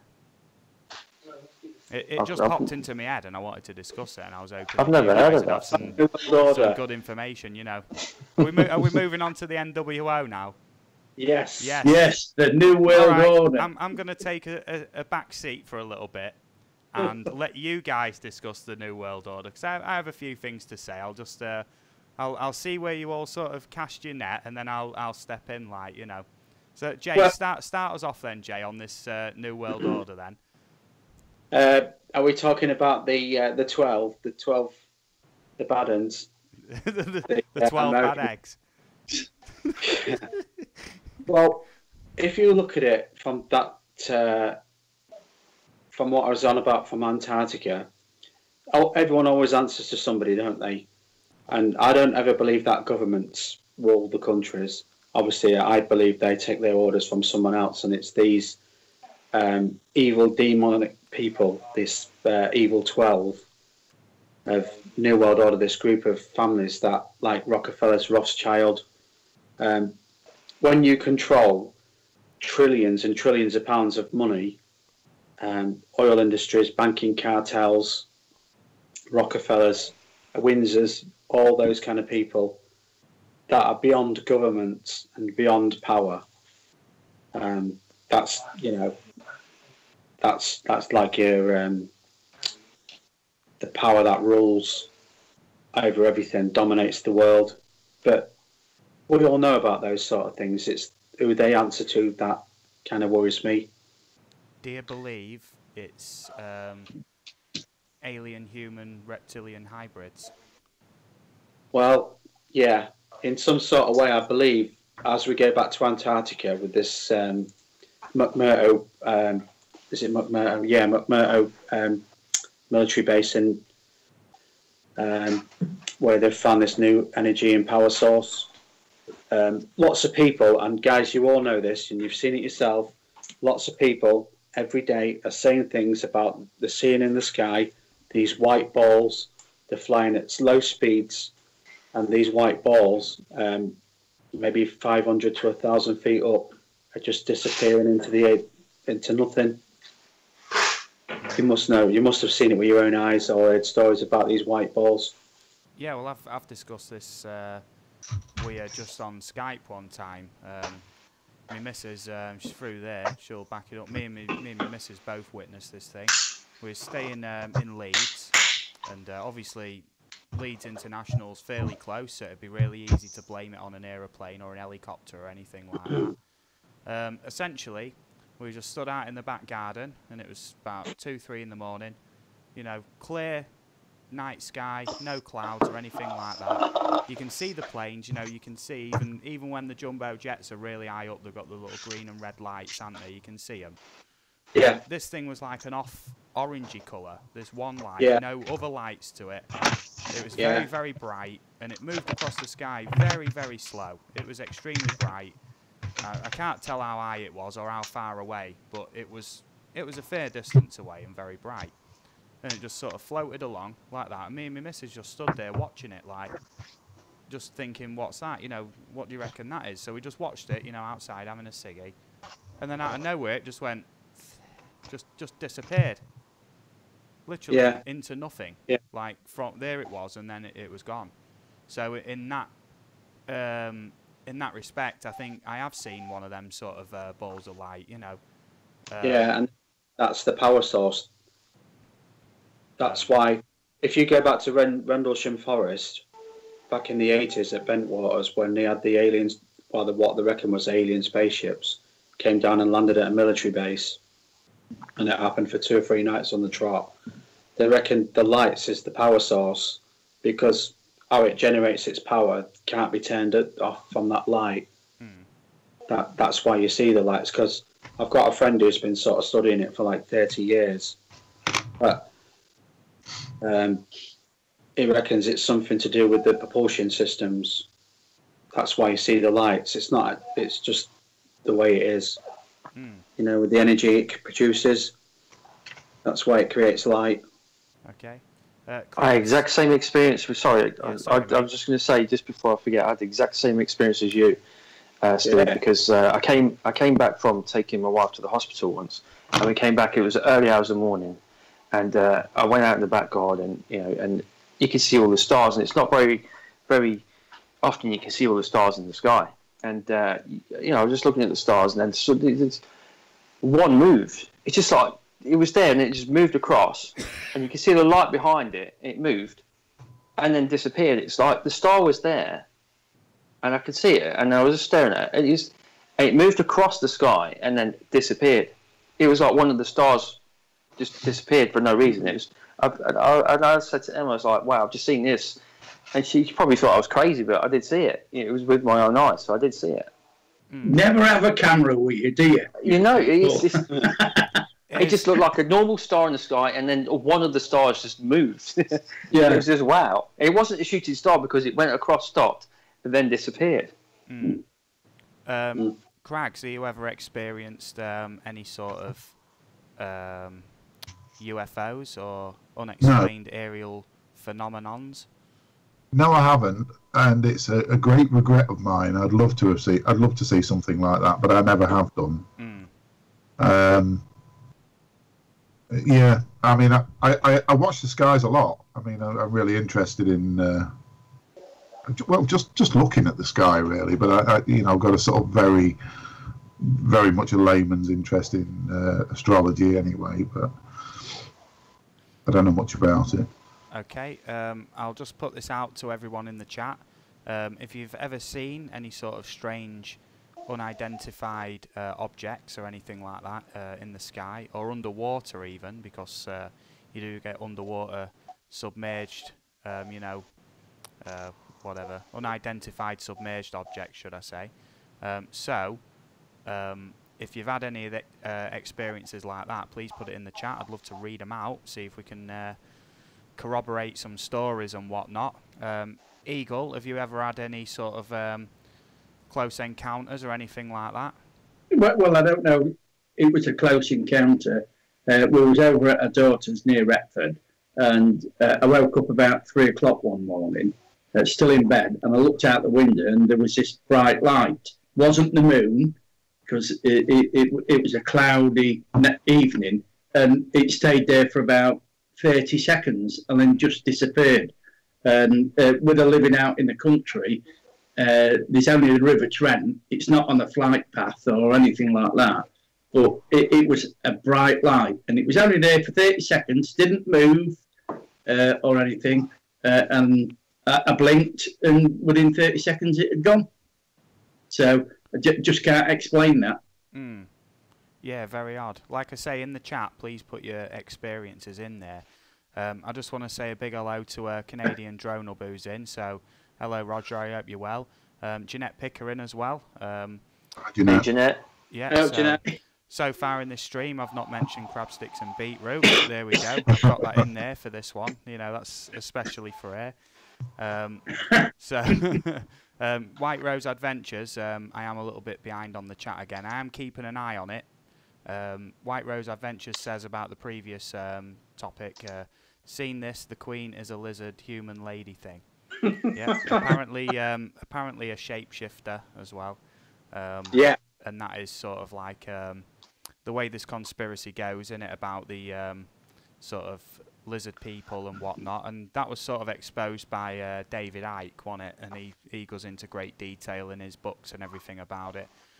And he is a very sort of outspoken sort of, speaker, about these topics and whatnot.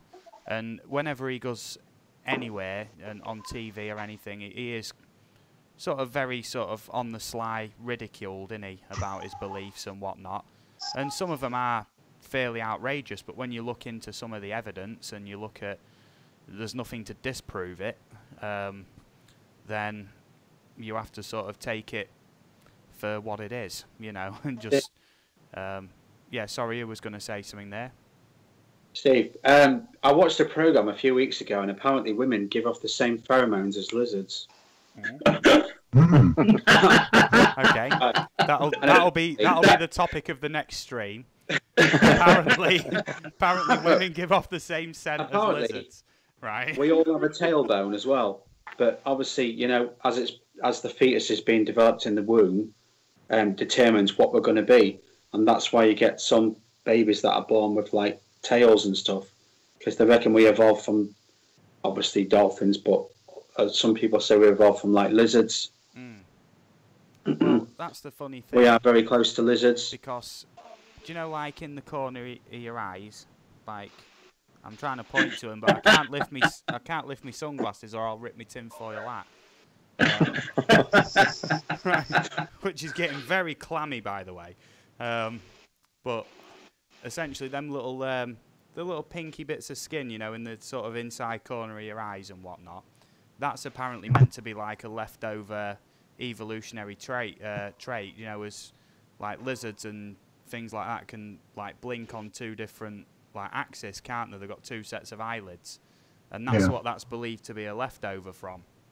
Do you know what I mean? So down the line, if you look at the actual like story of evolution, theory of evolution, everything did come from like reptiles and birds, and lizards.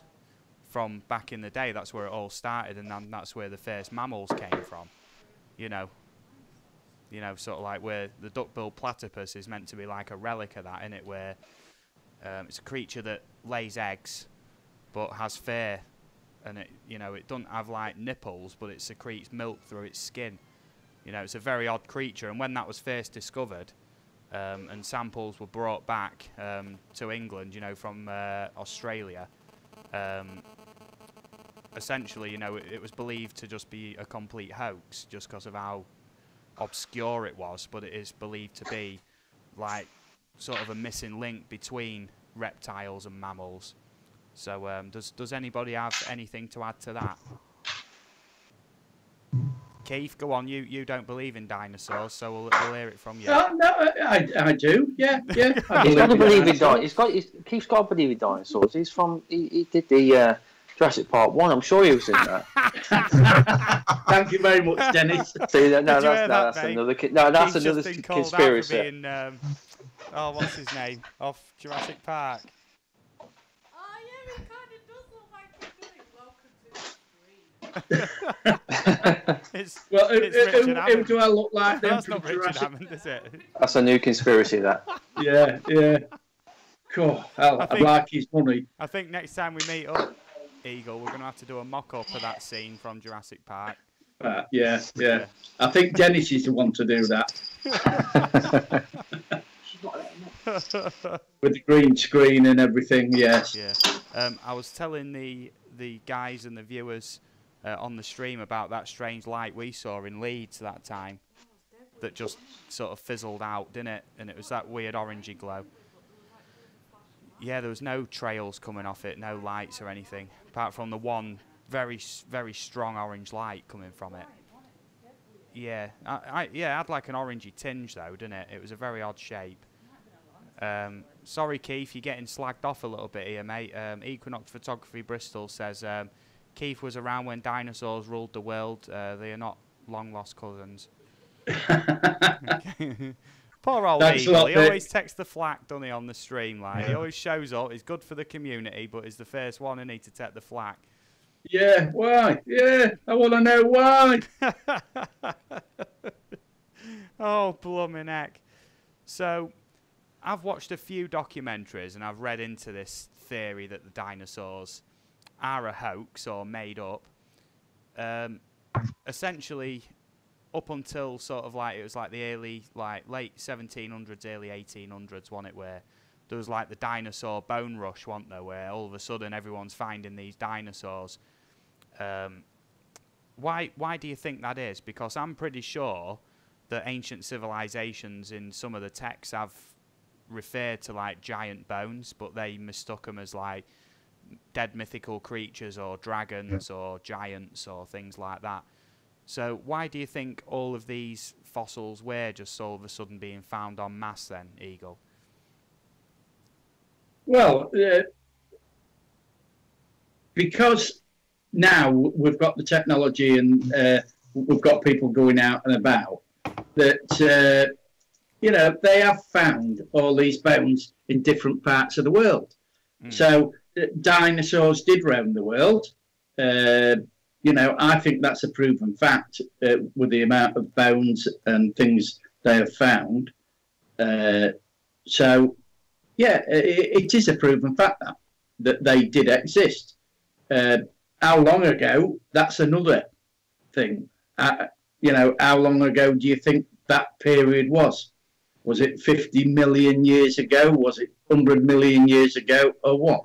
Or was it 5,000 years ago? Yeah, or was it 5,000 years ago? Yeah, because, I mean, we go back to human beings being on this planet.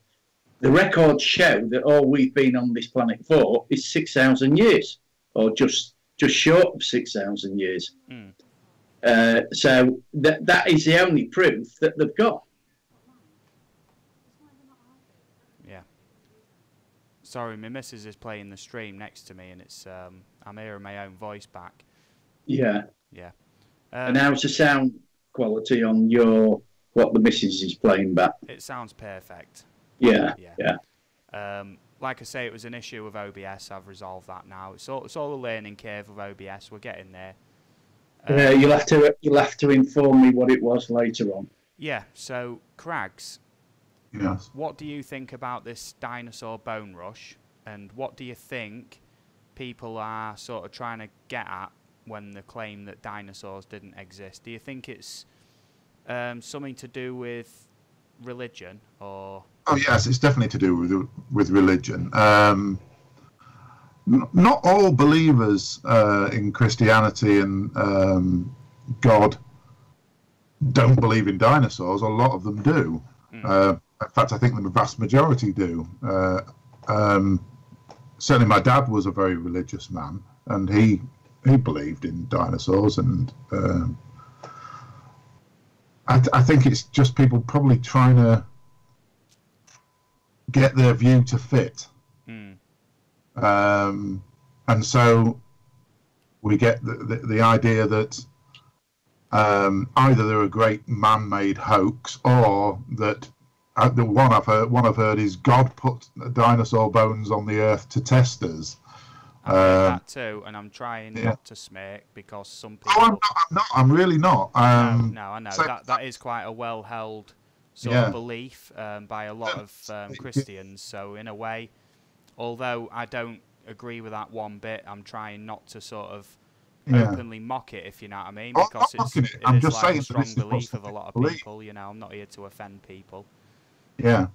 And as far as the bone rush, well, that doesn't seem that much of a mystery to me. There would have been a time when, like you say, people didn't understand what they were finding.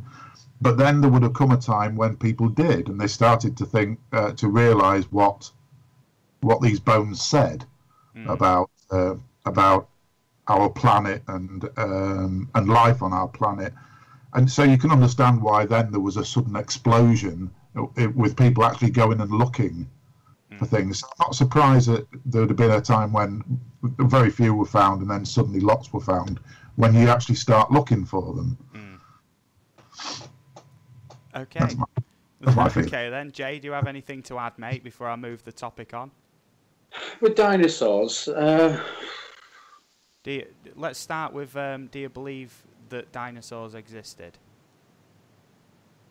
maybe, yeah, I don't know, because I never saw them with my own eyes, you know, and they've got all the bones and stuff like that, aren't there, in these historic places.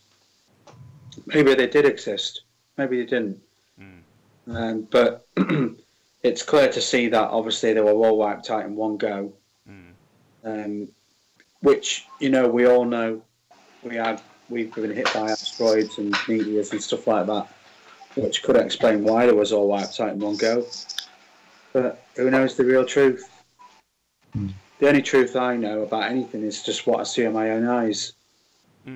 So I don't know. Okay. It's easy to stage anything, you know. When I look at what's happened in the world in my years, all the conspiracies, because I love conspiracies, especially 9/11 and all that sort of stuff, of all the things that's happened and been staged and fixed and rigged. Who knows? Were they real? I don't know. No idea. Okie dokie. Sorry, I had to disappear for a bit, Steve. Sorry about that. Okay. Just before I move on to another topic, do you believe that dinosaurs existed? Yes, I do. Okay. I do, yeah. That's a straight answer. Yeah, I do exist. Obviously, they're finding a lot of bones, a lot of evidence of that. So yeah, that's Keith. He knows. Yeah. Yeah. A few people. Why'd you say that, Dennis? Why'd you say that? Oh, I don't know. I've just seen the people in programmes. the chat are saying I've got a tit on my head. Maybe that is my hat. It's an antenna. And that prevents all sorts of signals. You know, only the good signals go out and no bad signals come in, you see. That's the idea behind that. Should have gone to Gatwick with that. You might have found the drone. Okay, so the next one up, and I know that Kev's a big believer in this one. Flat Earth. Flat Earth. Oh, yes. okay. Here we go. 'Cause there's no end to this. Okay. Right? And I love talking about flat Earth. Right. So, Keith, I do believe I already know your views on this, but tell everybody whether you believe in flat Earth or not. We'll start with yes or no as a believer. Okay. So, Keith, what do you reckon, mate? No, I don't believe in a flat Earth. No. Okay, that's Dennis in as a no then. Crags? No, I don't believe in it. Okay. Jay, what do you reckon, mate? When I watched all the videos to support the evidence of it, I believe yes, but with my own eyes, from travelling in a lot of aeroplanes, I don't believe it's true. No. And, I mean, I've been eye up enough in an aeroplane to see the curve. I even took a picture out the window, which I still have, you know.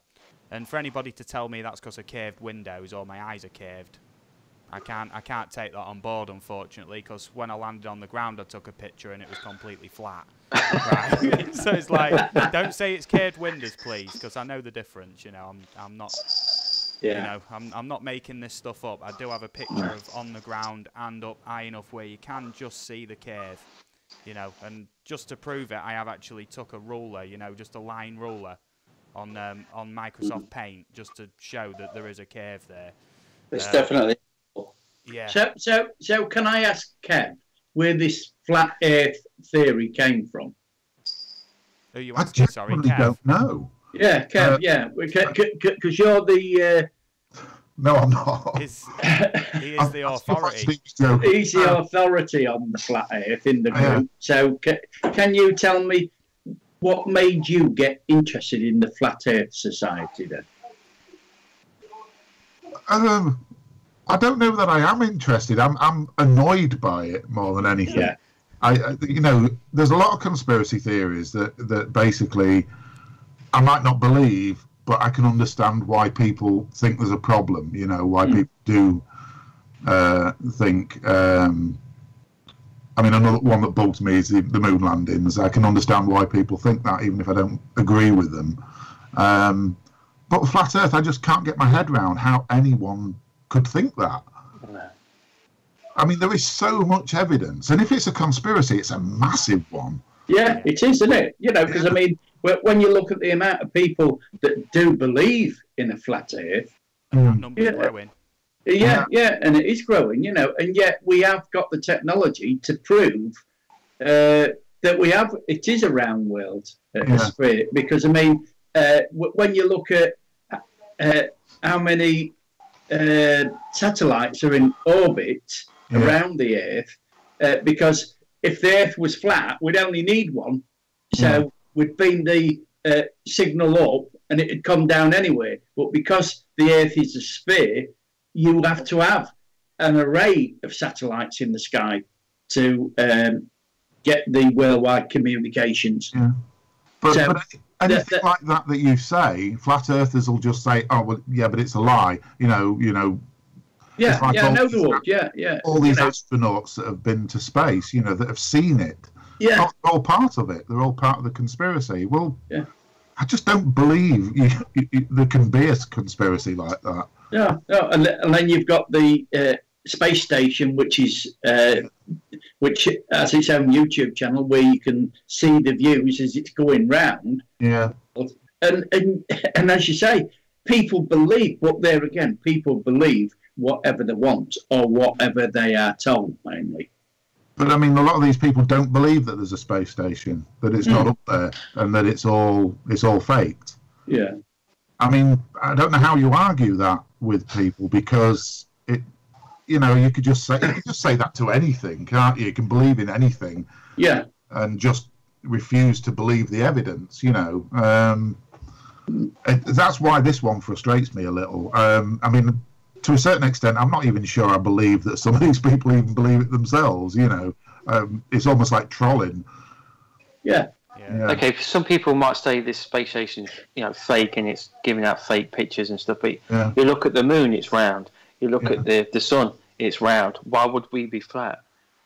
Everything is round. Even bubbles are round. Why would we be flat? The thing with the space station is you can actually see it. You can see it from Earth. I've seen it myself. Yeah, I've seen it. Particularly when it passes the face of the moon, you can make it out quite clearly. There's no doubt it exists. It's there. Every planet you see in the solar system or the galaxy, everything is round. Everything's round.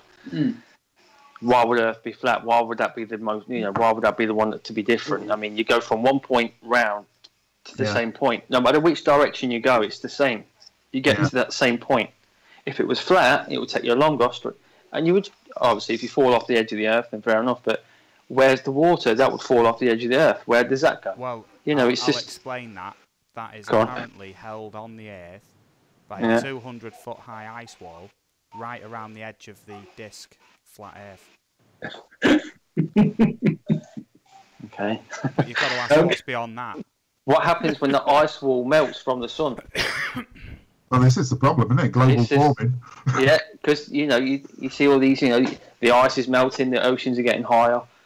What happens when that ice wall melts?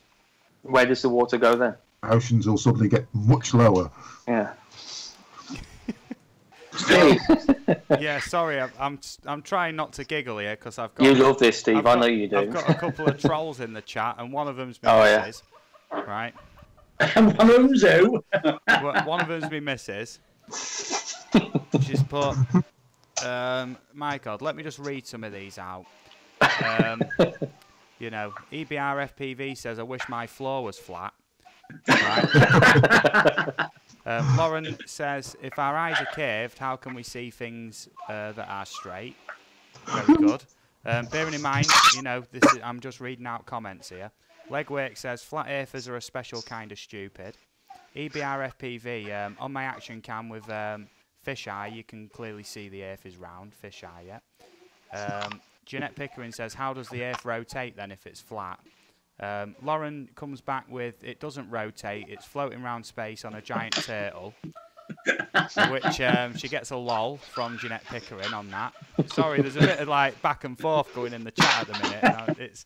I've been sat here on cam just smirking away, just trying to stay focused, if I'm honest, and she's just giggling away down there, typing away on her phone. EBRFPV says, yeah, supported by 4 elephants on the back of that space turtle. Everybody knows that. Great Atuine is the name of our space turtle. Jeanette Pickering says, I think these flat earthers are a sandwich short of a picnic. My little sister Talia is in, says, hello, brother. I hope you're okay, little sis. I hope you're prepared for Christmas and everything. Legwork says, even Sputnik proved the earth was round and there was no CGI back in those days. Well, I mean, this is it, innit? Equinox Photography told you before, you're all wrong, it's donut shaped. Yeah. Now that is one of the new theories. Yeah. The earth isn't round, it's not flat, but it's actually the shape of a donut. Right. Where does the water go there, Steve? I don't know, it depends what way it's facing into space, I guess. Because the ice wall is just not existent on the donut. No, I don't know. But tying into flat Earth is another quite widespread sort of theory, and I have covered this one before, but I want to cover it again because I don't think I did it justice. And that is Australia doesn't exist. Neither does possibly Norway, right? I know. I don't know why Norway. I don't get but, that one. has anyone been to Norway by any chance? No. Been here. I know Australia exists. I'm not using that as evidence, by the way. I know Australia exists. Yeah, have you been? Sorry. No, but you wouldn't have Ice Spike, and he's a good lad. Yeah. Well, apparently, if this theory is to be believed that Australia doesn't exist, right? I'll start from the top, right, of where this all stems from. Essentially, in the sort of 16, 17, and early 1800s, Britain had a lot of prisoners that it wanted to get rid of. So essentially, they wanted to execute them, but they knew they couldn't get away with that. Bearing in mind, this isn't my theory. I'm reading from the Tinfoil Hat Guidebook, which doesn't actually exist, by the way.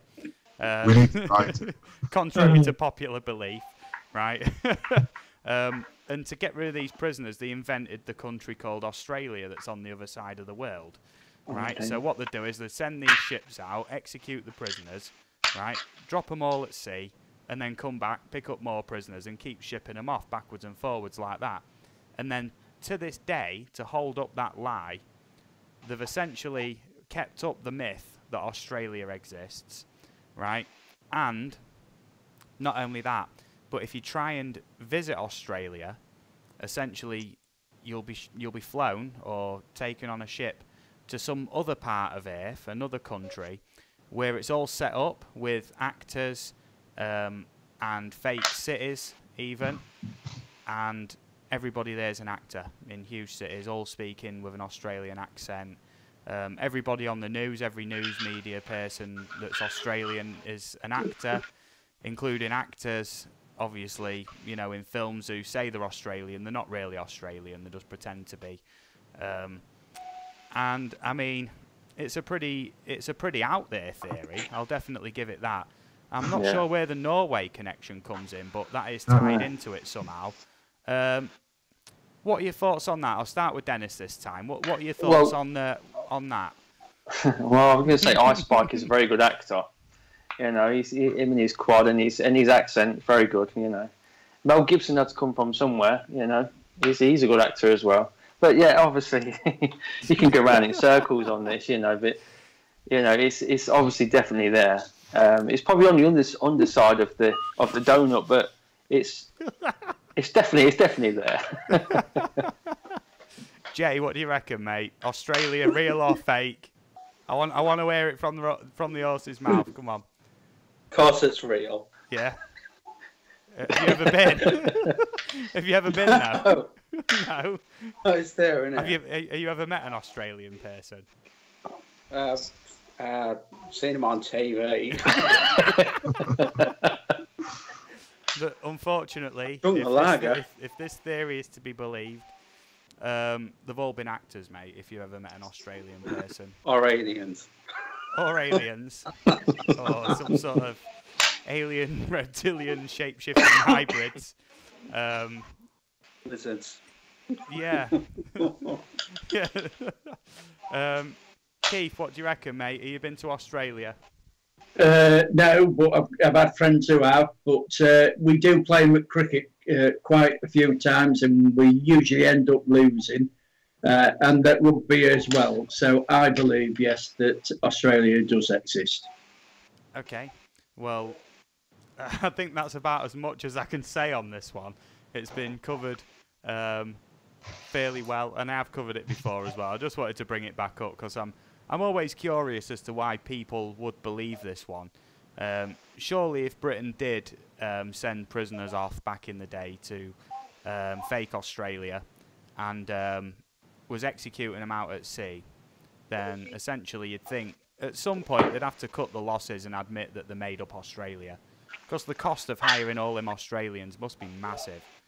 Well, that's where the saying comes from, good day, because they're not having a good day, are they? If they're just being executed, so they're not having a good day at all. Yeah, and obviously along with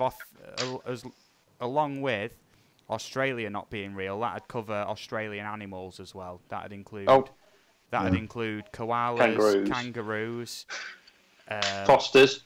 That's not an Australian bit. The wallaby. Yeah. How do you say the wallaby?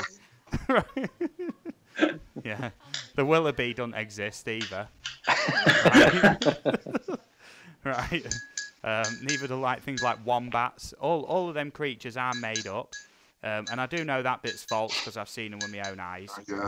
So I can't necessarily say that that's anywhere near true, unless there was all like machines of some kind. But I mean that's going back into Skynet territory again, isn't it? And the Matrix, yeah. Equinox Photography Bristol says Australia is full of convicts. Okay. Legweg says check out some of the Australia doesn't exist videos on YouTube. They all have the same vacant stare. There's definitely drugs involved, probably heavy doses of antipsychotics. Yeah. Talia says maybe England isn't real. You can't just say Australia. Europe's not real. Oh, Europe's now fake news. Right. Thank you very much, Nick. Right. Okay. Yeah. Equinox Photography Bristol says Wallies do exist. You have Keith on your channel.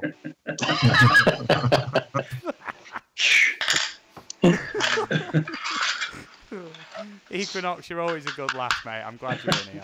Right. He is a good laugh. I'd like to see him on the live stream anyway, Steve. Yeah, well, I have extended bring him the up hand next of time. Friendship and offered, if he wants to come on. I've never seen him up yet. I've met him in real life, but we haven't seen him on camera. Come on, Nick, get on camera. Okay, so, Kev, what is the most outrageous conspiracy theory you've ever heard, which doesn't involve Australia don't exist or flat Earth? Off the top of your head. Even if it's not outrageous, just even the most contended, let's say. For me, I'd have to go back to lizard-human hybrids. I don't believe that at all. To me, that's outrageous. The only evidence I've seen is film on YouTube, and it just looks like glitchy video to me. Most of the others, I can see the argument, even if I don't agree with it. Yeah.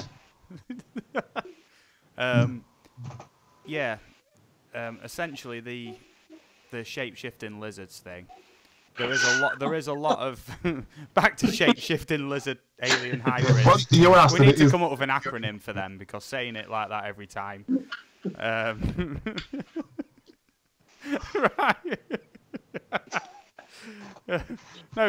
No. Yeah. Sorry. Yeah. No, that's it. We can call them hash. Human, alien, hybrid, shape-shifting. Oh no, don't wait, does it? going way off topic. I'm having a bit of a giggly fit now. Human, alien, shape-shifting hybrids. That's hash. Yeah, it is, yeah. I was thinking of trying to fit reptile in there somewhere. Even better, harsh. That's it. They're a bit harsh, aren't they? Yeah. Human, alien, reptile, shape-shifting hybrids. There we go. So they're now referred to as harsh. Right. Okay. And the footage I've seen on YouTube that claims 100% undeniable proof of shapeshifters, that's always the title of these videos, isn't it? 100% undeniable proof. They are very, very tenuous at best. And Kev's mentioned it before. They do... It most probably is computer glitching. I really do wish that I could, prepare some clips from videos to play on here. But without permission to play them, I can't do that, unfortunately. I would like to do that, to have some pre-prepared videos, because I'd love to just play some on stream now and again. I don't play videos on stream anymore. There is a whole load of reasons behind that. Lauren's come in with humans do give off a scent like animals do. Yeah, apparently women give off a scent that's similar to reptiles, apparently. What? Who originally said the reptiles and women smell like the same thing? That was Jay. Yeah, so if you've got a bone to pick, it's with him. Yeah. Right. on reptiles, obviously. How about you lost some subs now, Jay? My theories are a little bit wacky. Legwork's got a different... I know, yeah. Shape-shifting hybrid impersonating terrestrials. Yeah. Yeah, okay. White Rose Adventures says, we know Katy Perry lizard like the Queen. And I have seen that video on YouTube of Katy Perry the shapeshifter. Jeanette Pickering says, so that's why Pixie sniffs my butt. Okay, Thomas O'Sullivan has come in with Bigfoot, question mark, question mark, question mark. So, who knows anything about Bigfoot? Let's start with Keith. Put me on the spot again. Wake up, Keith, you're on stream, mate. Yeah, I know, Bigfoot. Do I believe in Bigfoot? Big feet. Yeah, you can right pass it there. on if you want. There's no pressure. Could there be a creature like that? Yes, I think there could. Definitely. Okay. Dennis, what do you reckon, mate? No, I don't believe. I don't believe in the Bigfoot. No, I mean, you see the pictures of Bigfoot, and it's just like today's drone footage is just not good enough. It's just. No, I don't believe in it. No, not at all. No. Yeah. Because you would have seen something by now with the cameras that they have now and with the satellites. Like you would have seen something. Yeah, agreed on that statement. Yeah. Kev, what do you reckon, mate? Do you believe in Bigfoot? Well, I did actually watch. There was a TV series, something like Hunting Bigfoot or something like that. And the thing I learned from that program is that Bigfoot goes around tapping on tree trunks. If you shout, if you make a noise that sounds like Bigfoot, you sometimes get a knocking come back. All right. Other than that, I don't really know because I never saw one. Okay. Jay, what do you reckon, mate? Have you ever had any strange encounters out in the woods? Not with Bigfoot. No. I've had some strange encounters. I thought I'd just word it a little bit differently, like, I don't know about Bigfoot, mate. Yeah, okay. I suppose there is, some sort of difference. If you look at monkeys and humans, as say we evolved from monkeys, maybe there's something in between that people have seen. I don't know. No, I don't know. Unless you see it with your own eyes, it's anybody can tell you anything in life, can't they? Until you see it with your own eyes, then do you believe it? I don't know. Yeah, there is some very, very sketchy footage out there of Bigfoot. And the footage is really crap as well. It is. It always is. Always is. You sometimes watch some of these clips of Bigfoot and you think someone recorded that on a literal potato, didn't they?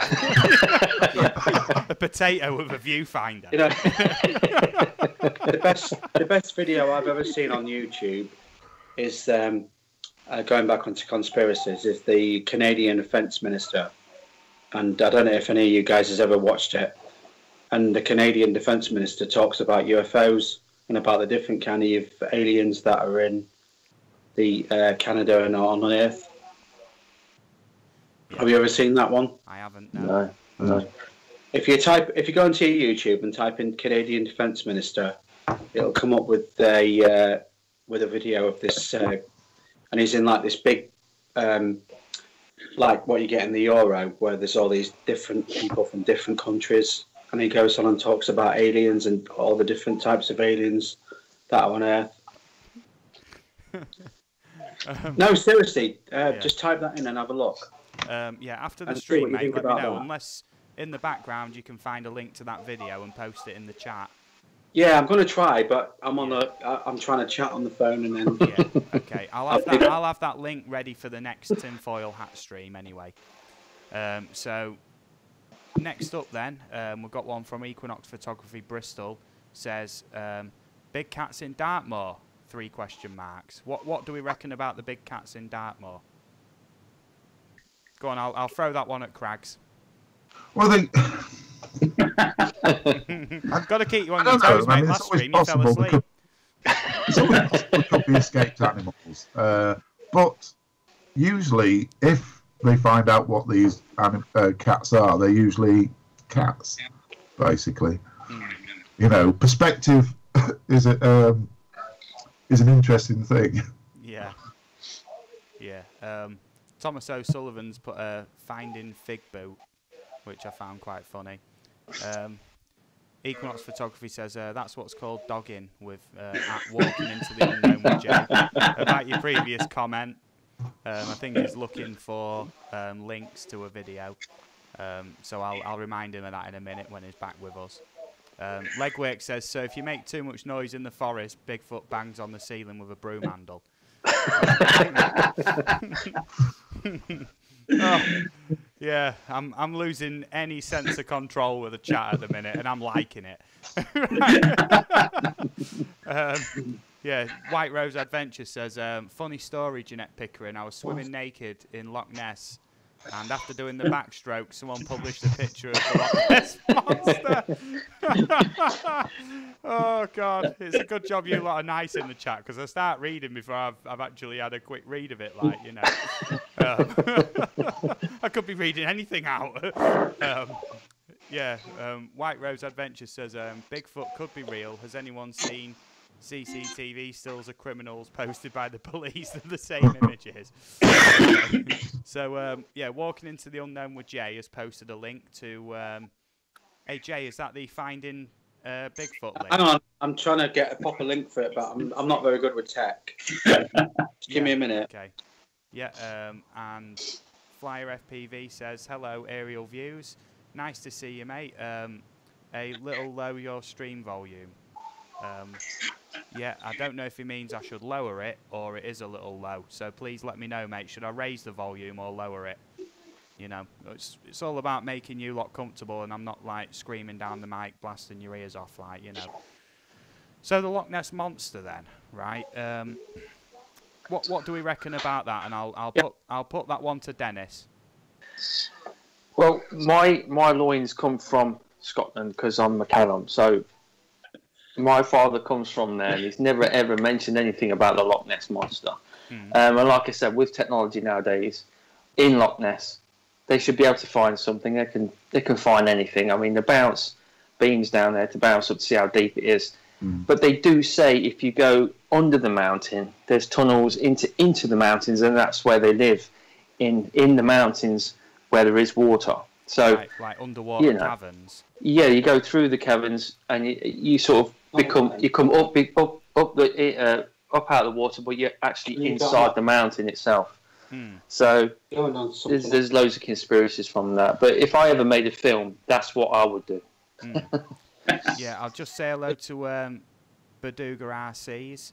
Good to see you, mate. I've just thrown a blue wrench your way, mate. I've seen you about many times, and I hope you're well, mate. You know, you're one of the moderators now. I'll pass one of them on to White Rose Adventures as well, because you've been nothing but a good sport. So, you know, he is a good sport. Yeah, so we are, you know, I mean, all on the same playing field. White Rose is a good lad. Yeah. Okay. Who just tried to refer to me there? Steve, that link won't copy. The link won't copy. Mister, but that's what the video looks like. Okay. Well, what I'll do is for the next tinfoil hat stream, I'll have that link ready. Yeah. But at the minute, mate, just be careful about playing any other audio or videos on the stream, mate, because YouTube are absolutely nightmarish for copyright strikes. Yeah, okay. Just thought I'd give you the heads up, mate. That's all. I prefer not to have no music or video playing, audio, whatever. Talia Pratton says Loch Ness Monster could be a snake that's grown really, really big. And I do believe that the most famous picture of the Loch Ness Monster did turn out that it was a visiting circus, wasn't it, that let their elephant have a swim in Loch Ness. And that's where you get... Yeah, that's where you get the shape of it, though. You've got like that. You've got like that. You've got the bump, haven't you, as its body, and then the long neck, sort of like is the trunk, you know. Gina Bizarro's Ghosts. Hello, hello. We subbed each other in a live stream, but this looks like something I'd actually like to watch. Got to run an errand now. Hopefully, you'll still be live when I'm done. We're probably still going to be going for quite a while yet, I believe. There's still the conspiracy theory topic is a very broad topic with many different facets to look into, including you know, why is there no comfortable tinfoil hats?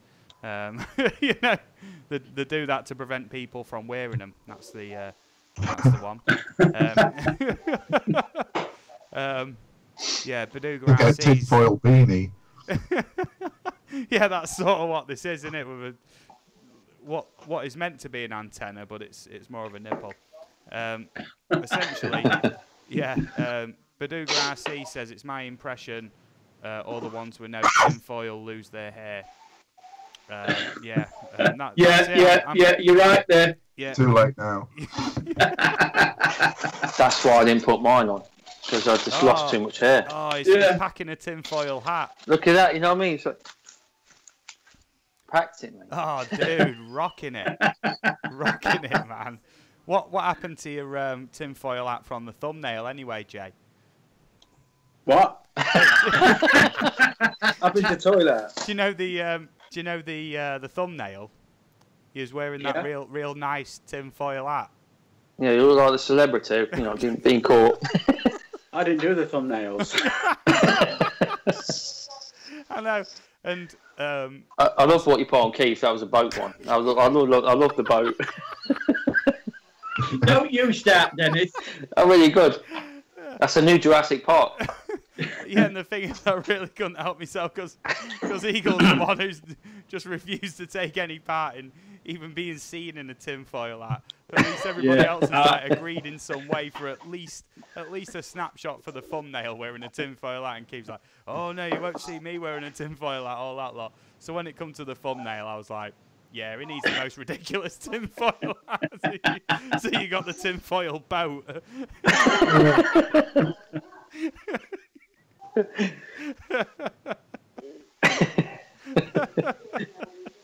That is a good picture, that, Keith. Sorry, mate, but that was some good editing work, that. Yeah, it was. Yes, I'll give you that. It was good editing. You wait, I'll get me out. You was rocking that tinfoil hat, mate. I don't know why you hadn't fashioned one yet. Okay, so Thomas O'Sullivan comes in with, what about the biggest conspiracy of all? ... God, multiple question marks. Is that too touchy? Maybe so, I believe. Religion itself is just giant organisations in it, and there'll always be theories against them. But I don't think I would be comfortable talking too much about religious conspiracy theories on stream. Why you don't have to talk about religion? You talk about, do you believe in a creator? Or do you believe in evolution? Yeah, speaking about specific religions, though, is a bit of a no-no. Oh, no, not religion. You know, do you believe in a creator or some higher force that created humankind and the animal species and everything? Or do you believe that we came from evolution? That's the way to get around that one.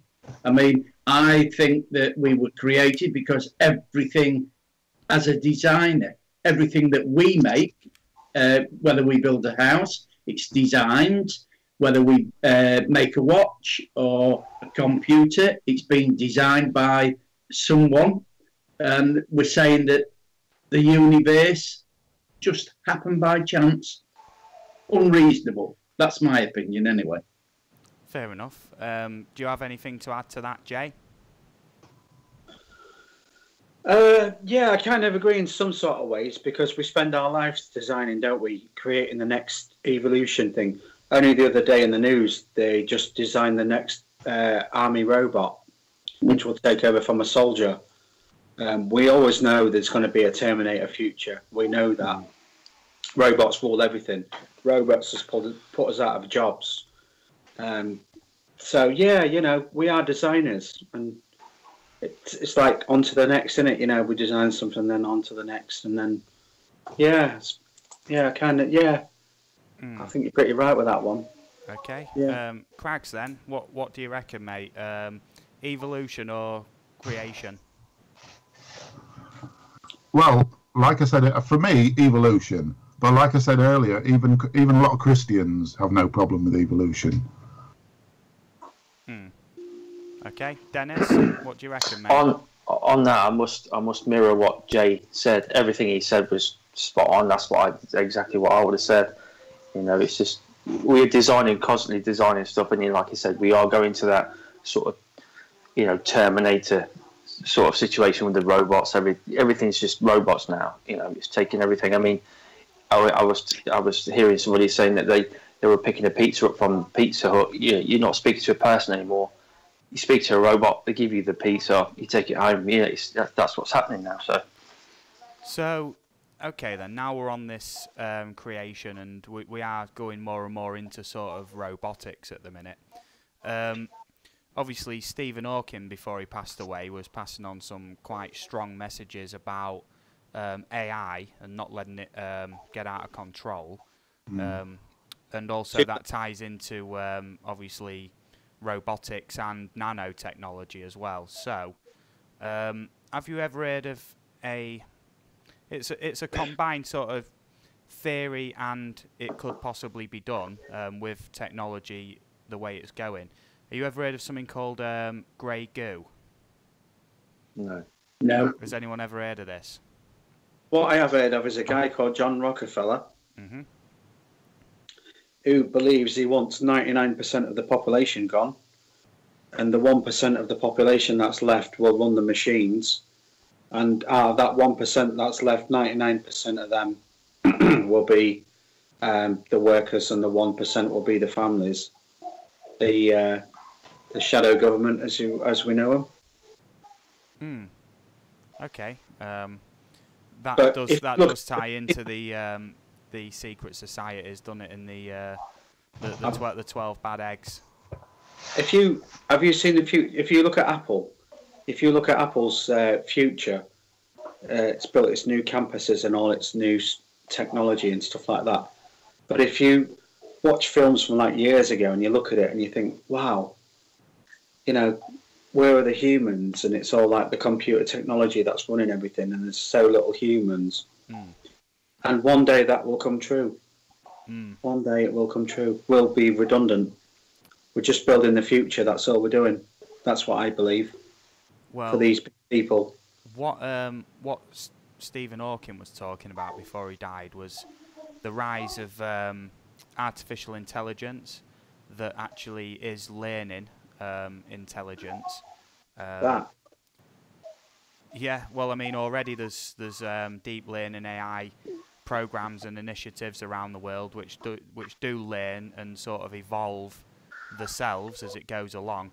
Now, one of the main problems with that is, as soon as you would put that sort of technology into a robot or machine that could self-replicate, obviously at some point, even if you put safeguards in place, it might learn that it doesn't need them safeguards anymore, go rogue, and start replicating itself. Right now, what actually is the main worry with that is with nanotechnology, where you get, you know, technology the size of like a human blood cell, for example, which is a tiny little robot with little grippers or little tools built in that do have sort of AI like that built in, you know, with like nano circuitry and things like that, carbon nanotubes, where it is all like thousands of times thinner than a human hair, you know, into this technology, and it'd be controlled under like sort of a swarm, you know, that it'd all be interacting with each other. And essentially what the fear is with that if that sort of AI learnt that it didn't need people anymore, instead of actually being helpful in, say, the medical sort of field or the scientific field or anything like that, where you would need these robots to construct or heal people or anything like that, they'd just go rogue and actually start self-replicating at an uncontrollable rate and essentially just become a mass of just grey goo. That's what it'd look like. It'd look like liquid, and essentially it'd move through cities like in seconds, just demolishing everything like at the tiniest level and just consuming it, making more versions of itself.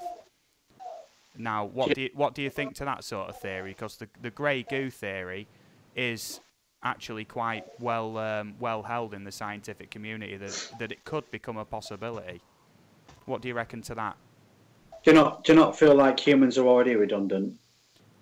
They very easily could be. If you walk in anywhere now, especially factories, and everything is robots, everything is controlled by some sort of computer system. Every business is controlled by a computer system. Every file is uploaded onto a computer system. There's hardly anything manual anymore, is there? There'll come a time where there's just no need for humans to do anything, because it'll be just completely controlled by robots. Now, yeah, and we'll be paid to stay at home and watch and watch YouTube. That's what's going to happen in the world. Well, yeah, until Arnold Schwarzenegger comes for you. You guys not think that one day you'll just put on your mobile phone and never wake up again? Yeah. Arnie shows up and is like, I need your clothes, your boots, and your YouTube channel. Oh, thankful.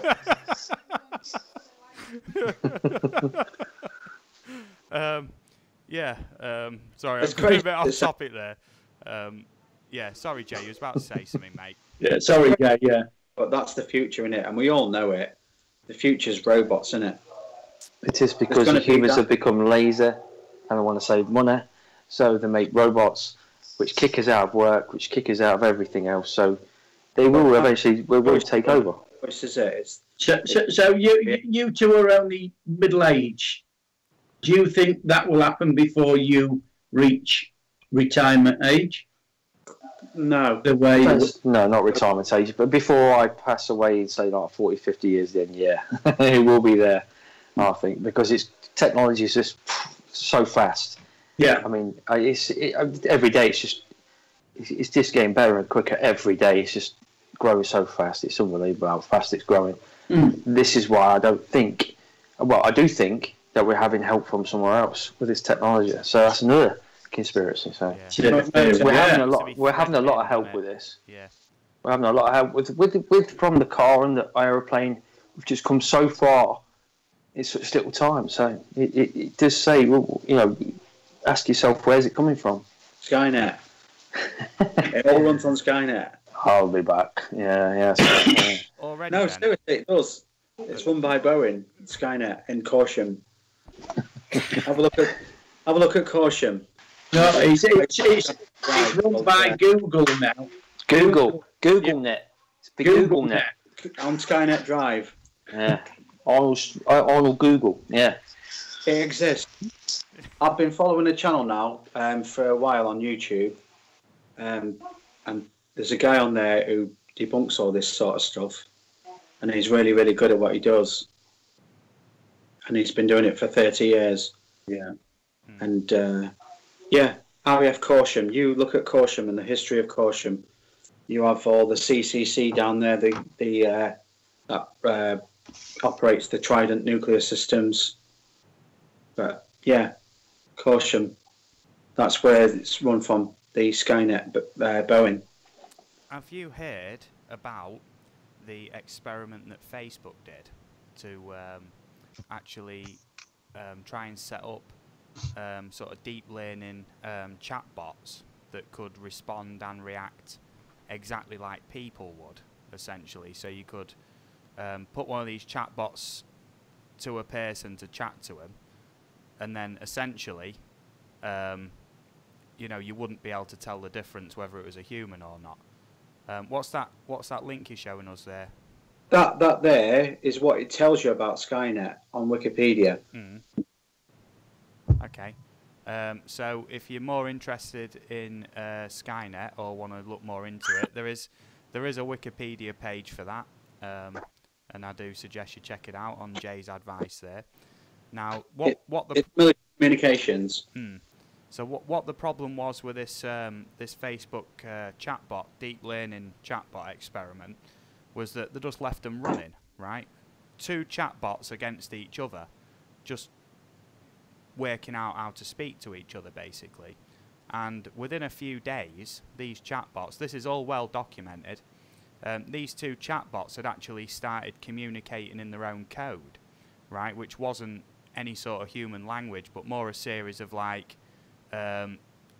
sort of like sort of like noises and not phrases, to a point where they couldn't even understand what they was on about, but they was replying in kind as well, back and forth, to a point where they shut the experiment down because they didn't know where it was leading, which is a very sort of scary concept if you think about it that way, that Facebook would actually terminate something like that, because you'd think they'd be well into it, really. But that experiment was shut down because they didn't really know what they was talking about anymore.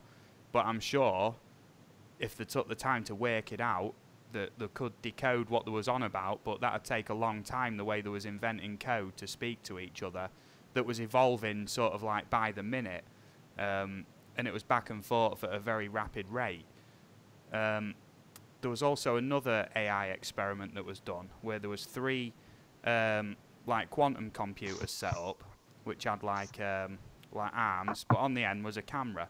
So these computers could look at each other, and they could chat to each other. Each of them had a speaker and a microphone, and essentially one of them started referring to itself as I, which is something it wasn't programmed to do, but it realised it was an I, and then that experiment was shut down shortly after that.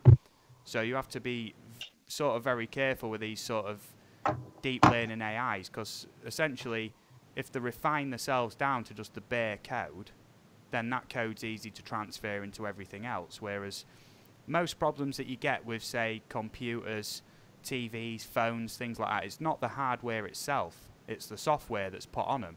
It's messy coding, it's lazy coding. But the hardware itself, if you actually coded something for it to use its full potential, it'd take up less space, it'd work a lot more efficiently. Just for example, like computer games, when they're first released, they're very buggy, you know, and then they release patches for them to make them work better. The graphics cards get updates to streamline the processors and everything, and essentially that is what would happen if you actually had deep learning AI installed into a lot of devices. I mean, you get smartphones and they do sort of like tailor the experience to the person using it, but they don't sort of learn on like a deep level, if you know what I mean, and try and improve themselves in terms of improving their own code, which is where things start to get quite worrying, I believe. What do you reckon to that, Kev? It's like, which bit of it? Right. Yeah, exactly. What bit you talking about? This 15 minutes. Okay. AI. The idea of AI is very interesting, but also really rather worrying as well. I mean, where is it going to go? As far as what you were talking about, I don't really know enough about it.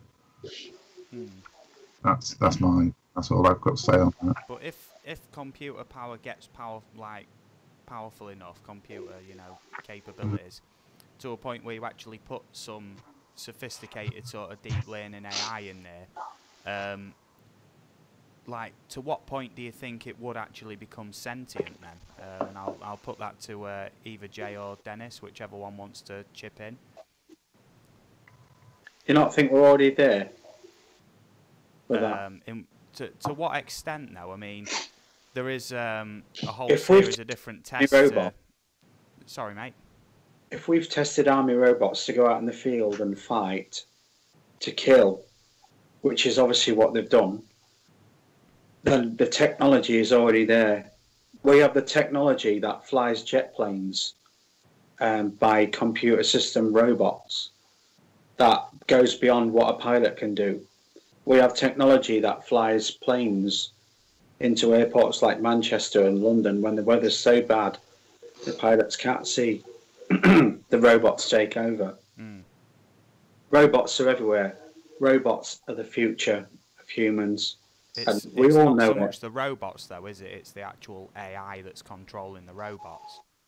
But it exists, doesn't it? You know, and that technology is so close to taking over. And we all know it, really. A lot of us have refused to believe it, that it'll take over, but it is the future. And every day, I work in the car industry, and the car industry is so reliant on AI to make things that, and we run at speeds humans can't do, and can run at 24 hours a day. AI doesn't need to take a break, doesn't need to rest. It's there, and it's going to take over. And we're just going to keep creating it and making it better till it does, and then we'll be redundant. Or to a point where it starts making itself better. And then definitely. Think for I itself. remember working in factories years and years ago when hundreds of people worked in factories because they needed to. Now you walk in a modern factory and there's hardly any people. Everything's controlled by robots and machinery, leaving humans redundant. Well, this is the thing, you know. I don't want to go too much into the sort of capitalism, communism type thing, but at what point do machines get that prevalent within industry that you don't need necessarily anyone for them to run completely autonomously, but then obviously no one's getting paid, so who's going to be buying the products that all these machines make? What do you reckon, Keith? Well, as I've said before, that there'll come a day when the governments will pay you to stay at home, give you a living wage, because as Jay said, technology, AI will have taken over. So, we are going to be redundant. There's only going to be a certain amount of jobs, like the cleaning jobs, the computer programmer, but AI is improving all the time. So what is it if they're taking over? What are, as Jay said, how are we going to spend the money? How are they going to sell the goods? Because if they don't pay us, then we're not going to have any money to spend. Yeah, but if you said, say if the government paid a living wage, I mean, how would the government make its money? Because the government would work on taxation, wouldn't it? But well, it would be over taxation with all these companies that because they're still producing the goods to sell to people, so there'll be a tax on the businesses. I'm not sure if that system would entirely work, though, would it? What other system is there then? If AI is taking over as much as it is doing now, and it is. I mean, you look at the number of job losses just in the last 5 years because of robotics and AI software and everything like that.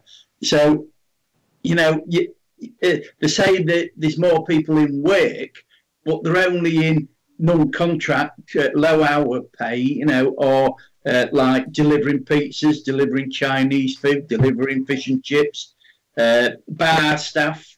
Because if you work behind a bar, there's no robot that's going to take over your type of job.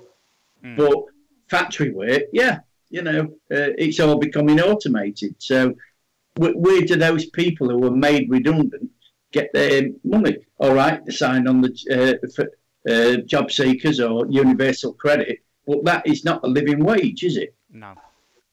Kev, do you not think that once these robots are operational, that there'll be no need for the humans, and there'll be some like big virus or another war?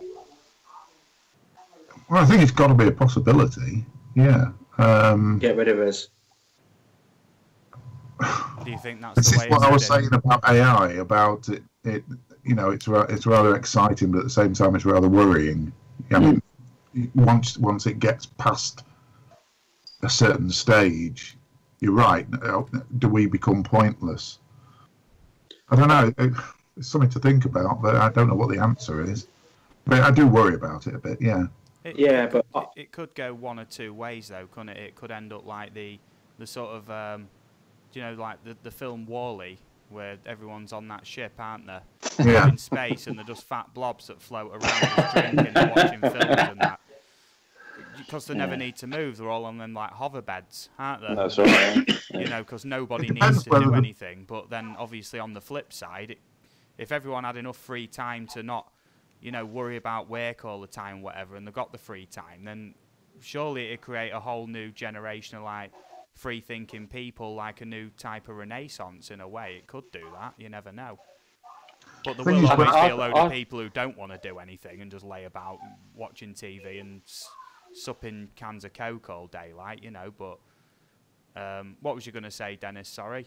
I do think that the film industry nowadays is trying to tell us what's going to happen in the future, because, like I say, we've got the Matrix with the, you know, living in like a different sort of, you know, you're living from your brain into like a computer. And then you've got the Terminator, which is trying to tell you that, you know, the AI is going to take over, do everything. And then you've got like Keith saying, you know, one day we're only going to be the people that's going to be maintaining these machines. That's the only job that's going to be available. And then that's going to be taken over by the machines because they'll maintain themselves.